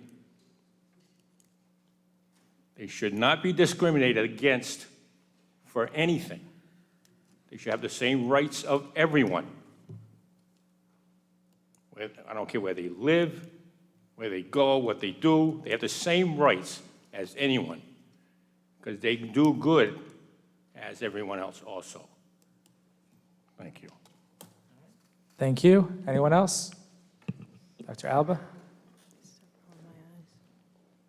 Please state your full name and address. Yes, Dr. Alba. I want to just echo what Stan stated. I too feel, I realize there was an incident a while back at East Woodlook area. That was many years ago. I think the past couple of years when we've reviewed any major incidences, I think, you could see the positives. I'm on the Our Town Narragansett Facebook page. I see people showing flowers and the kids helping out in the neighborhoods. So they are doing a lot of good. So, and I think this was brought up earlier by you, Council President, that whatever we decide, either 3 or 4 going forward, whatever the courts decide, I think it's enforcement. Al, we want to make sure to stick to the... Okay, sorry. I just wanted to share that with you, so thank you. Thank you. Okay, anybody else? All right, so I'm going to take a motion to approve this with an amendment on the date to February 26, 2023. All in favor? Aye. All opposed? All right, motion approved, 5-0. Number 8 is a motion to approve the Sprague Pump Station spiral staircase replacement to be completed by Abcor Restoration Company, Incorporated, in the amount of $34,550, utilizing the General Construction Services contract. Do we have a motion? I'll move the motion. Second. Any discussion? Okay, anyone from the public? All in favor? Aye. Aye. All opposed? Motion approved, 5-0. Number 9 is a motion to reject the bid received for the Sprague Pump Station motors replacement. Do we have a motion? I'll move the motion. Second. Okay. Does anyone want to hear from the town solicitor on this? Or is everyone clear? Clear? Okay. Anyone from the public? All right. All in favor? Aye. Aye. All opposed? Motion approved, 5-0. Number 10, under Community Development, is a motion to introduce, read, pass, and accept as a first reading an ordinance in amendment of Chapter 731 of the Code of Ordinances of the Town of Narragansett, Rhode Island, entitled Zoning, specifically text revisions to Section 18.1 entitled Requirement and Purpose. Do we have a motion? Move the motion. Second. Okay, so this is the municipal lien certificate requirement that we had discussed at the public hearing. We're not going to take public comment because we just had our public hearing. But if the council has any last thoughts, you can state those now. Okay, all in favor? Aye. Aye. All opposed? Motion approved, 5-0. Number 11 is a motion to introduce, read, pass, and accept as a first reading an ordinance and amendment of Chapter 731 of the Code of Ordinances of the Town of Narragansett, Rhode Island, entitled Zoning, specifically text revisions to Sections 2.2 Definitions, Section 6.4 Dimensional Regulations, and Section 7.9 Automobile Parking Space. I'll move the motion. Second. All right.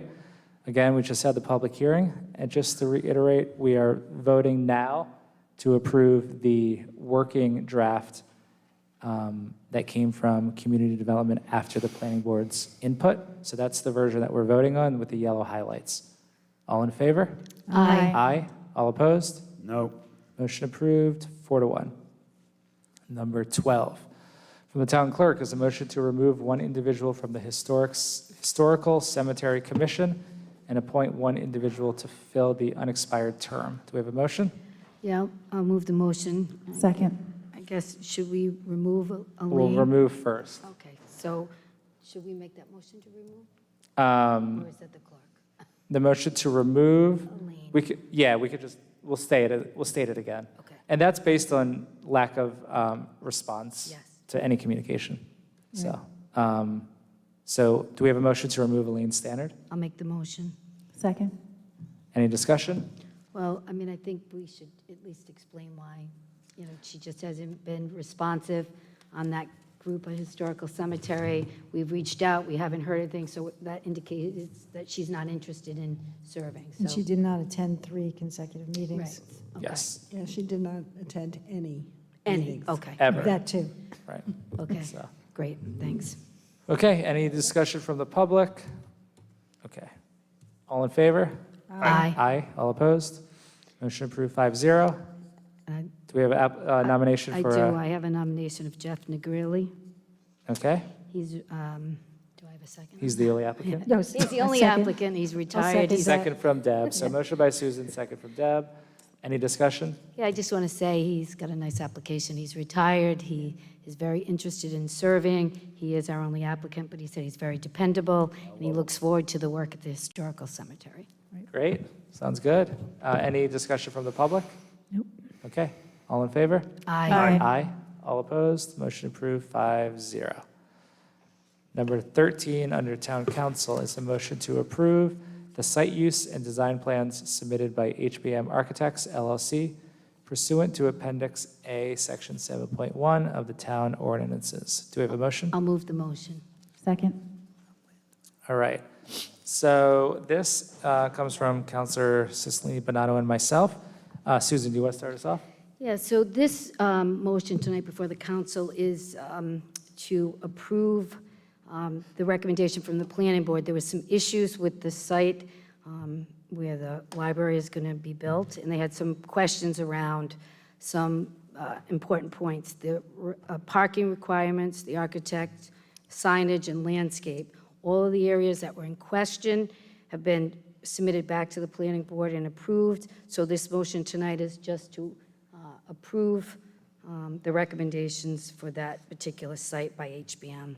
So all given areas have been rectified between landscape, signage, the building, the parking requirements. They're all have been satisfied by the planning board. So this is just to reinforce that,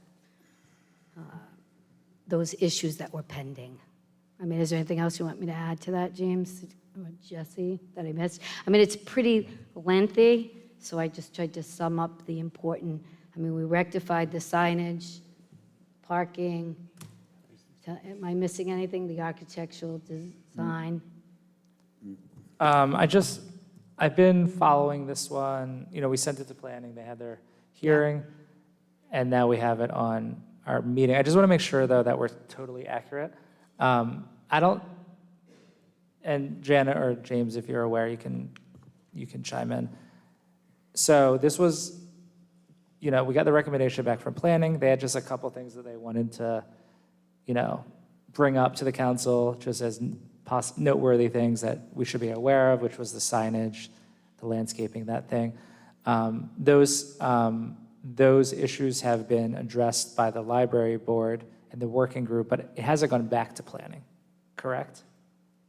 That's accurate. Okay. Oh, okay. So, but they have everything they need. Well, everything's been Well, it's submitted. our decision, so it doesn't go Okay. back.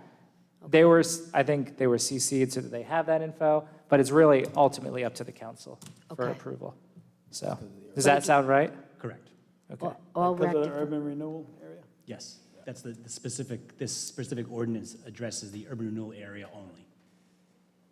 Okay, great. So those items were basically some sort of rendering of what the signage would look like. Right, because that's unknown at this point. And then we have Parking. thoughts for any sort of landscaping. It's not a lot of There's not a lot of green space. That was the problem. And there's not a Just lot some of green space, right? plantings. So those are things that, you know, we have Lori Kelly here tonight. So Lori, do you mind coming up and we can talk on that? Okay.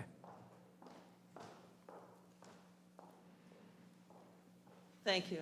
I know it's going to be an early night, so I think Susan was trying to just zip over it. So Dan, I have a couple slides. Oh, she has a PowerPoint. Yeah, just to go over the questions that they had, which were, that's the plans, which I know we have presented before to the council, so that was acceptable. Planning board, I did not have the facade with me when I went to the planning board, so that is the new door under the sign that says library. If you remember the front of the Belmont, it's on the right-hand side where you would enter the supermarket itself. So basically the same facade, except we've put doors where there weren't doors, and we've closed in and made windows on that previous thing. There's a couple other elevations just to show you. That's the south side, which is facing, you know, like the new sushi restaurant, I guess. And there'll be just some windows on that side that will be added. But basically, the architecture stays the same. This is the loading dock side and, yeah, on the top, where they're closing in the loading dock and putting windows, 2 windows on the left-hand side, and then a door to access the Wi-Fi terrace, which we don't have the funding to build right now. But that's the change on the Pure Liquor side, and then no changes on the back alley side, which is the bottom part. So that was questions, that they wanted to see the architectural changes. And I think we could go back to the front elevation, because that also had, so the landscaping, which is, it's all sidewalk right now, is we have planters there and planters on the south side as well. Remembering that it's a wide sidewalk, but we have a lot of people that come with strollers that'll leave strollers, and there's a bike, bike parking area over on the left-hand side too.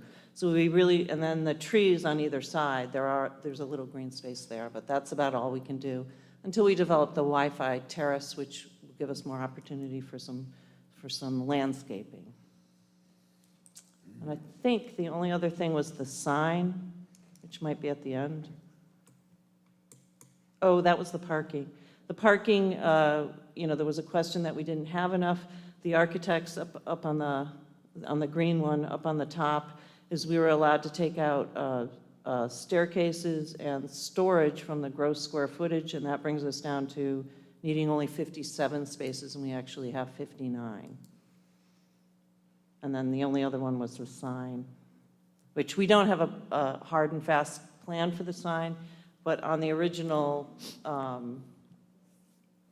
elevation, it's above the front door, and maybe you don't have that one? Oh, sorry about that. It didn't come through. Well, it's just, again, that where it says library, we haven't decided on what the sign's going to be, but the architects had that sign being routered wood-cut letters on wood, and it's 12.5 feet wide and 4.4 feet tall. So that's our preliminary, and then we hope to, with all the plans, that we have not really focused on the signage yet.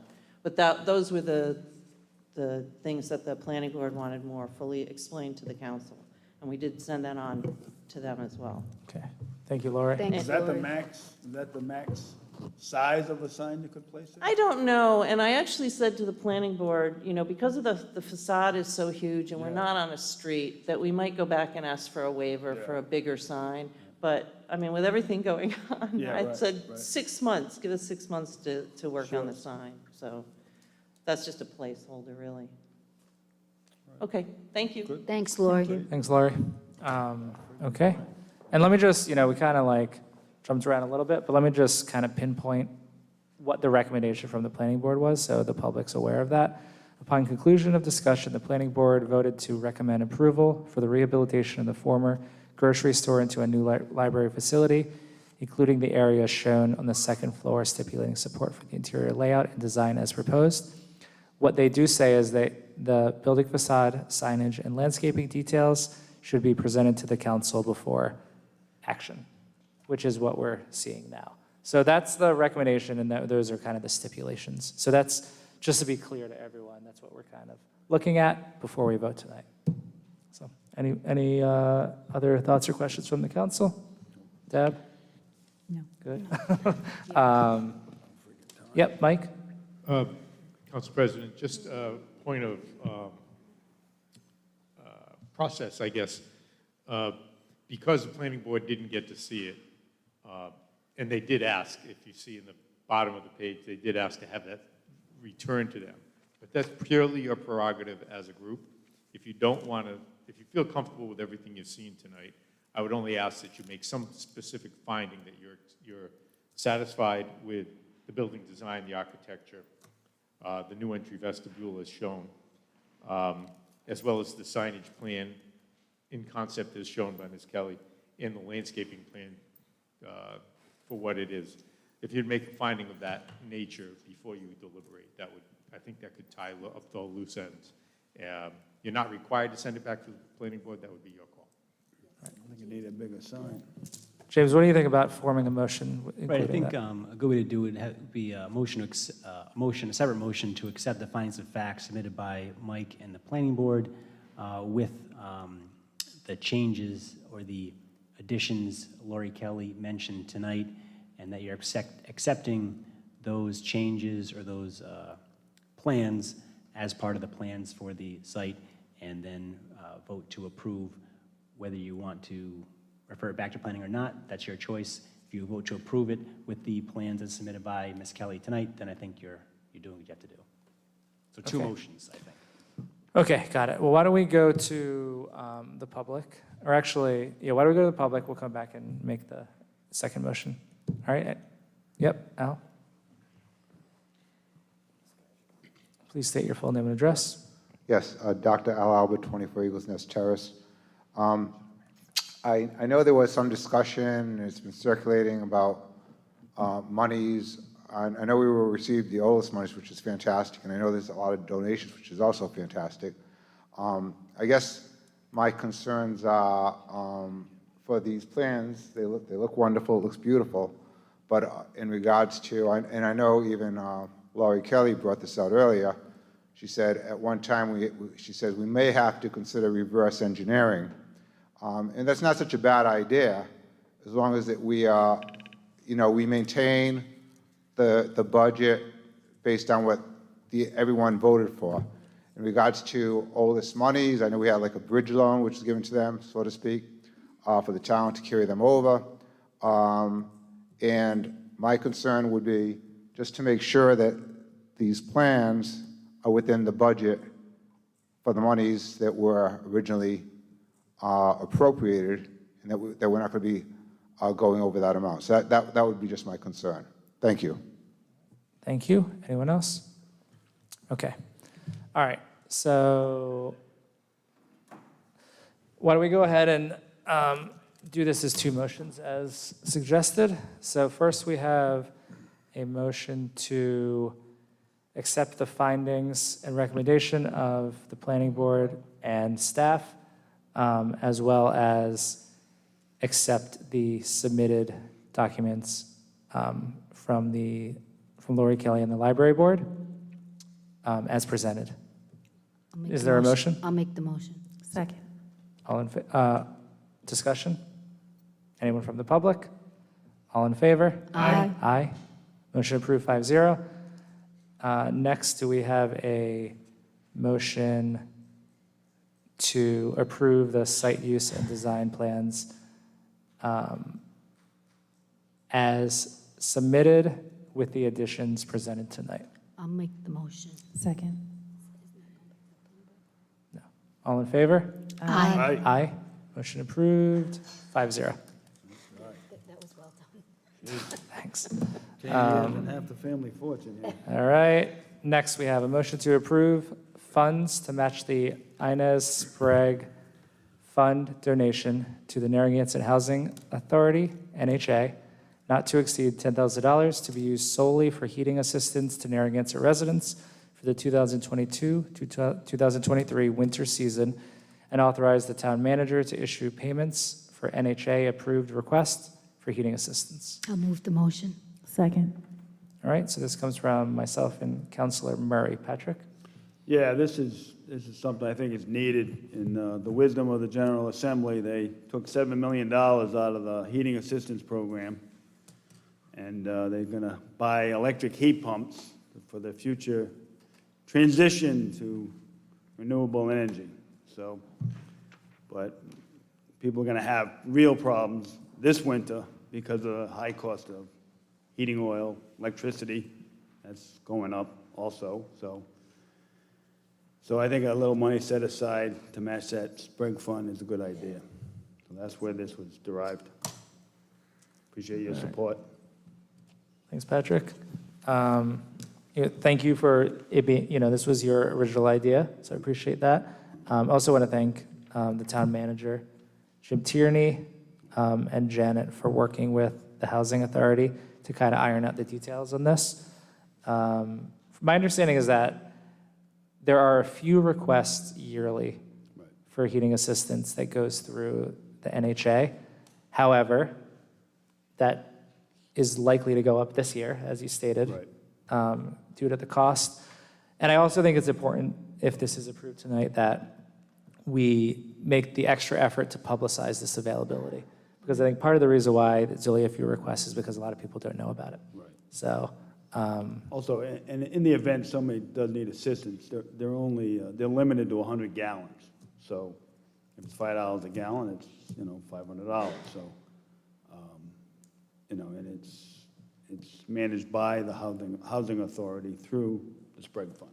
And as needed.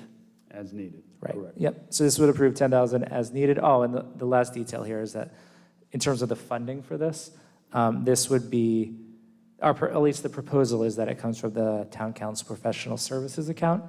There's a balance in there that we can use for this.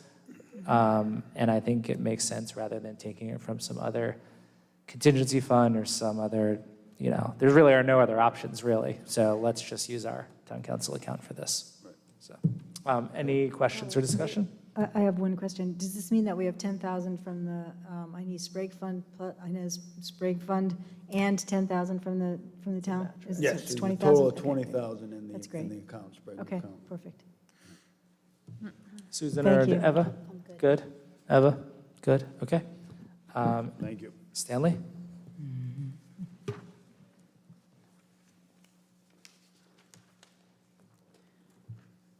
Stan Wachowski, 1044 Boston Neck Road. Thank you, Pat, for helping out those in need. I just wanted to ask a question. Is this only for the housing authority? This is for all residents? My tenants can come in and apply? Because I'm sure, is this based on income? So all my tenants got to do is come in with their income forms and they can get this thing? It's a case-by-case basis, whatever. It's not based on whatever income? situation, I don't know, that's up to the housing authority, but they got some kind of guideline, but I'm sure So they'll that if listen- there was some extraordinary condition that, Jim, do you have any additional details on their requirements? Yes, they've been doing this for years, Stanley. They evaluate each request. I've referred some people to them, and they look at all angles, the need, the cost, and Income? and their income as well, Income, whether they can afford it, and it's audited at the end of the year by Bank of America. Because I'll go after half of my tenants and tell them apply immediately. When do they stop applying? When do we start applying for this? They can do it through the housing authority anytime they want. Okay, They can start immediately. good idea, thank you. Thank you. Thank you. Thanks, Stanley. Dr. Alba? Please state your full name and address. Yes, Dr. Al Albert, 24 Eagles Nest Terrace. Yeah, thank you, Patrick. I appreciate that. You stepping up to the plate, and I got to give you praise. And I want to thank the town council for also acknowledging that, Council President. Yeah, and Council President, you brought up a very good point. We're going to miss you, President Pugh. Is visibility on a lot of people who need it the most. They might not have the internet. They might have, I was wondering if there's any way that maybe, property managers who might have affordable housing or whatever, if there's a flyer that might be able to send out or something to this, or so maybe something in the paper, or I could put on the Our Town Narragansett Facebook page, just to get the word out, because a lot of times when there are grants and monies that are available, I put on the Our Town page, even though the people themselves might not be on the page, when the word gets out, or someone knows a friend of a friend, or an elderly person who might need it, they can pass that information along to them, or even pick them up and bring them along to qualify. And I also heard that Governor McKee, which I want to give him credit on this, he says that he is appropriating monies for this winter to lower, because of the expected rise in, electricity and possibly fuel, that they're going to be able to offset. So people who are making below a certain amount of monies, they'll be able to apply for this reduction. I don't know if we might be able to also put that on our town page, because like you said, Council President, visibility, getting the word out, So any information that you might have that I could share on the Our Town page, or that we can even put on our own town council, Narragansett Town Council government page, just to promote these incentives for the people who are most in need. Thank you. Thank you. Okay, anybody else? Okay, great.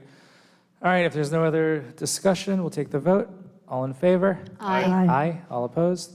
Motion approved, 5-0. All right, our last item is a motion to approve the removal of student names from the recently updated rental registration form.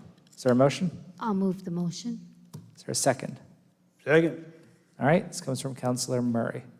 All right, we discussed this in the last meeting, we're going back and forth. I believe we're setting ourselves up for another lawsuit. Again, under the 14th Amendment, equal protection under the law, even though students are not a protected class under housing, you can't have one rental policy and then have another rental policy for another group. If you're going to have names on registration forms, then the 4 unrelated rental group also needs to have their names on those rental forms also. So we have a policy in place where the lease is at the door with the names of the leasees. And if in the event that the building inspector goes down there and is not let into the building, he can call the homeowner, which is on the rental form, or he can call the property manager, which is also on the form. And, and that should be the process. I mean, if somebody doesn't let you in the house, they don't let you in the house. But I just don't want to see us have yet another lawsuit for, again, inconsistent rental policy all around. Thank you. All right, thanks, Patrick. We'll go around the horn on this. I'm happy to speak first.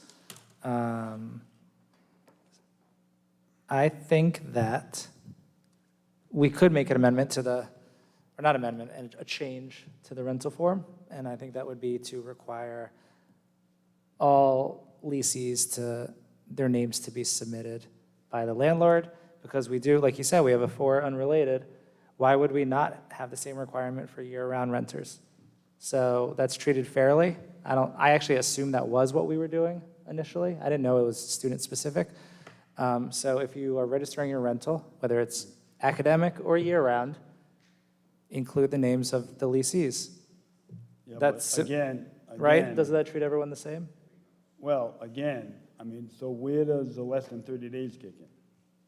You got tenants there. Right, so the vacation rentals, well, we have a workshop of that tomorrow. That will be, I think that would be very difficult to keep that updated. You're giving the building inspector. I'm just saying that if we want to change it, then just require it from everyone. You're giving Because the building inspector. an we have a 4 impossible- unrelated. Yeah. And so that that's doesn't apply one- to just college So students. that would be one way everybody would be doing the same thing. Right. Okay. And then the other thing that I think we could also change if we wanted to, sorry, Wayne, is to change it from only having 3 fields to just have unlimited fields. If you know the ordinance, as soon as you put over 5 unrelated or 4 students, if that ordinance stays in place, then you're breaking the law, you're basically violating the ordinance. And you still have to check the box that says you acknowledge what the ordinance is. So right now, we have this issue with landlords saying, well, I have a lease that's from before the ordinance, but I'm only able to put 3 names on there, but I have 4 in there, and I'm not breaking the law because that lease was earlier.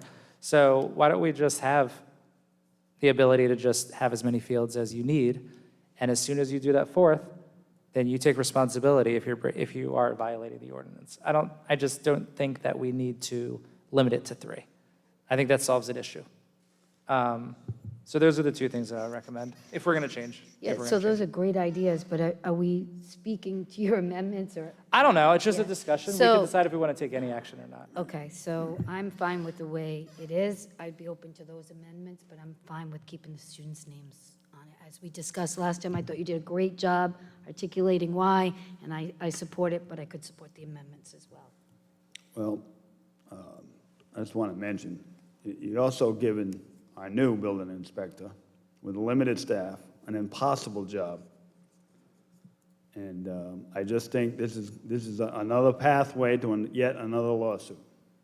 Okay, so, I mean. I think it's an impossible job without those names.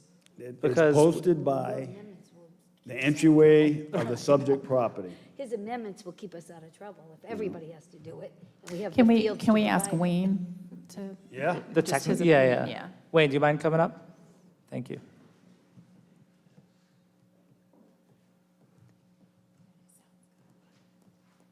Yeah. All right. Eva, you have some questions for Mr. Pimentel? Good evening. Hi, Wayne. Just a question in regards to Jesse's suggestion for, adding the 4 unrelated to, I know the purpose, I think the intent was a 3-student to be able to kind of capture that. Is there an increased workload to, or it's just basically, you're just seeing the names, but would that cause increased workload to you and your staff? I don't think it, excuse me, I don't think it would. I think it would actually probably help because we are getting a lot of questions about wanting to put more than 3 names and not having that capability. So I think if we just let it unlimited, when we see more than 4, we will track those. We will further investigate those, contact the owner or the property manager to let them know that there's possible infraction if there have more than 4 unrelated individuals living there. So I think that's a good idea, is to leave it open for more than 3 names or an unlimited amount of names. And they're aware of the ordinances. Clearly, we send them out. They all know what the ordinances are. And if they violate them, then we'll do the enforcement of that. Thank you. Thank you, Wayne. You're welcome.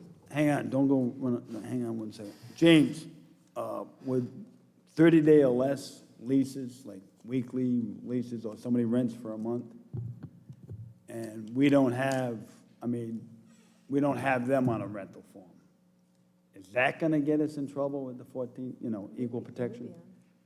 Well, I think it's a concern, but That's fair, yeah. we don't have the short-term rental in effect yet. Because the problem is, if you're going to be filling out rental forms every time you change leasees. So, you're giving the building inspector a lot of busy work, I believe, when the lease is posted by the door already, and if they have to, go down there physically, because of a complaint, they have to go down there anyways, correct? If we got a violation, you mean? Yes. You have to go down there anyways. So I just think giving that building inspector's office a lot of busy work, and then I feel that this might not be, do you think it's legal? I mean, don't they keep track of names at hotels? Yeah, but I guess so, but do we do it on short-term rentals too? I think we can discuss that tomorrow during the workshop, and we can just stick to the ordinances that we do have on the books, and that's really what the registration form is about, and the name. So I would like to amend the motion to include, just what Jesse's recommendations were. Well, let's just get an up and down vote here on that. Okay, so you want to do it? Okay, so it would be an amendment to direct the town manager to work with the building inspector to make the fields, the name fields unlimited on all registrations, and to include year-round rentals as a required type to list leasing names. And I'll second that. Okay. Yeah, that's good. Yeah, then that's Um, fair, there's no lawsuit, right? So that is a. I think it makes sense. It Yeah, okay. makes it more fair for everybody. Yeah. Right, so I just want to make sure we're doing this process correct. This is an amendment, so are we changing the main motion? Or is this just a separate motion? Well, I think that the current motion is to remove the student names. Up and down vote. Or is this something that we actually need to do next meeting if we want to do it? It's already, yeah, so we can just bring it forward, something else, because right now this is just to remove. It's too, it might be too far off We're track. not removing it, we're just, just. Okay, up and we down, could bring that for up next and meeting. down. Okay, I think it makes sense to just vote on this, and then if we want to change the form, we will bring that to the next meeting. Because it's a little bit, I mean, it's related to the rental registration, but it's not in the motion now, Too targeted. right? So, sorry, Wayne. No problem, but I think that's a good suggestion of what you, the Trying to direction lighten your going. load there, Thank All you. right. because it's, you know, I hope you got some file cabinets. Thanks. Thank you, Wayne. Let's go to the public. So this is still in the original motion, which is to remove the student names. So we'll go to the public, start with Al. Please state your full name and address. Yes, Dr. Al Alba, 24 Eagles Nest Terrace, Narragansett, Rhode Island. So I was here when the hall was flooded with, we obviously had a lot of college students and parents, and there was an outcry about students putting forth their names constitutionally. I always, as a researcher, I might get my doctorate, we always had to look at the efficacy, case precedent. Has this worked before? Is this the most effective way of working? I believe South Kingstown, they have the restrictions on students of no more than 3 unrelated. I'm not sure, but I believe that's the case. Have they implemented this? Have they found this effective? If not, how are they doing their enforcement? How is their building inspector doing their enforcement? They're our sister town. I mean, the demographics, quite similar. So usually when you do a research, a comparative analysis and research, you want to compare the demographics, you want to compare apples with apples. So I don't know if this town council, building inspector reached out to their building inspector to see how they're implementing their program in South Kingstown. But I would look into that, For one thing, are we going to be imposing this new idea, this new strategy, and in South Kingstown they're not doing that, and it's working fine. So this is what I would recommend, the town council, building inspector, town solicitor. Let's look at some other cities or towns that might be implementing these proposals and take it from there. But I think we do need consistency. You can have an Airbnb rented out for a month, and the people there could cause havoc too. So if we are going to be imposing any kind of rule or law or policy, it's going to require students to put forth signatures. I think it has to be across the board, just to be consistent. Thank you. Thank you, Al. Stanley.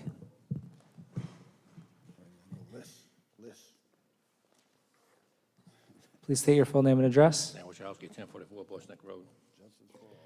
I'm glad, Pat, you brought one night rental, 3 nights rental, 1 week rental. We can start listing all the people there, whether they're for 1 night, 2 nights, 2 weeks, 60 days, 1 year. I'm just happy that you stopped targeting students at this point here. You stopped targeting some group of Americans. Justice for all. Don't target any specific group of people, students or not students. I know the elders are still on that. So that's the positive side. But now if we want the names, then I guess we ought to have the names of everyone in every house, rental or not, for safety reasons or whatever. So it shouldn't only be rentals, then every owner must submit who is in his house. Everyone must submit that for safety reasons or whatever. They're in the same conditions as a rental. So as you demand all this information on exactly who's there, when, and how long, or whatever, we need to have that from the residents. All the town residents must register. That's the next move. We all must register. List. You have a list already in an assessor. The assessor has a list of who owns the property. That's all you need. Who owns the property? When there's a problem, you call the owner of the property on the assessor's list. We have one list already there. Why are you wasting time and money on all these extra lists? Get the owner of the property off the assessor's plot and you nail the owner for whatever issue there is. Or more importantly, the person who's a criminal. You nail the criminal first, of course. But if you can't figure out how to do that, and, if you just have, you got the owner. So you got the owner on the assessor's list, or you have the criminal who's doing a criminal activity that the police are taking care of. No need for these lists of people, whoever they are. Un-American, justice, equality for all, students, non-students, renters, not renters. What about the people who go to Florida? Oh, they're not here all the time.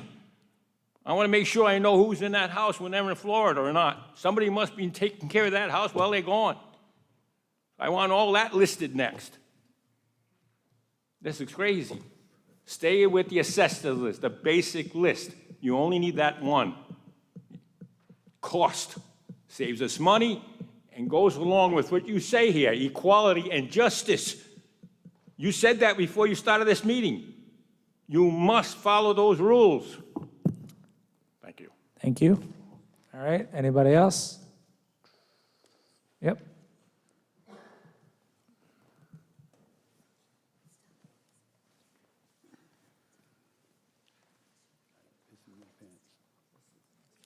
Please state your full name and address. Stephen Ferrandi, 44 Sylvan Road.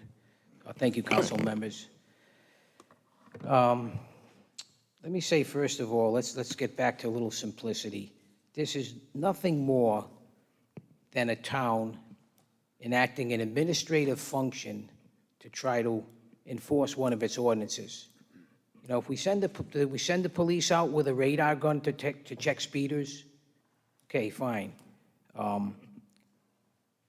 But that's basically what this is. It's an administrative function to enforce this ordinance. And we're lucky we got a building inspector that finally tried to figure out how to do this.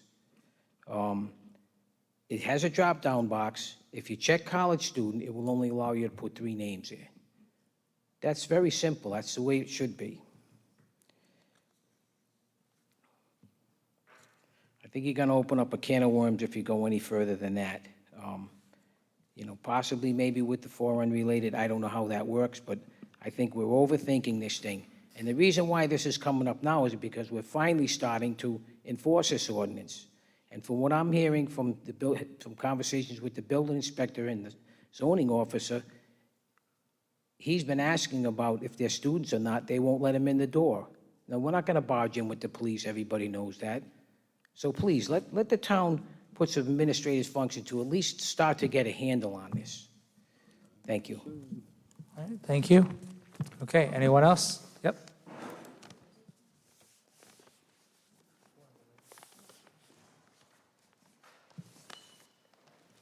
All right, please state your full name and address. Paul Zonfrillo, 7 Winwood Circle. Mr. Murray, if you don't want the town to get sued anymore, maybe you should ask your friends over at 2100 to stop doing it. We're going to get sued no matter what. The landlords that are about to lose money are ruthless, right?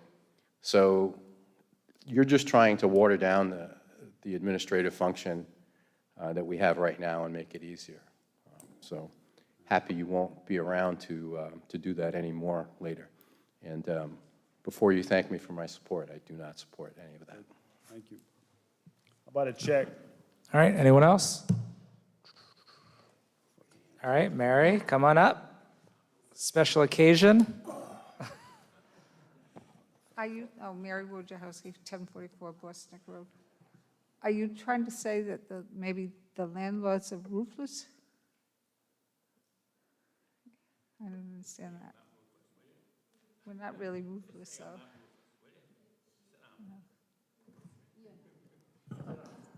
All right, thank you, Mary. Okay, anyone else before we take the vote? All right, so we have our original motion from from Mr. Murray, which is a motion to approve the removal of student names from the recently updated registration form. All in favor? Aye. All opposed? Nay. Nay. Motion fails 1-4. Good. All right, do we have a motion to adjourn? Being that lost. To adjourn. All in favor?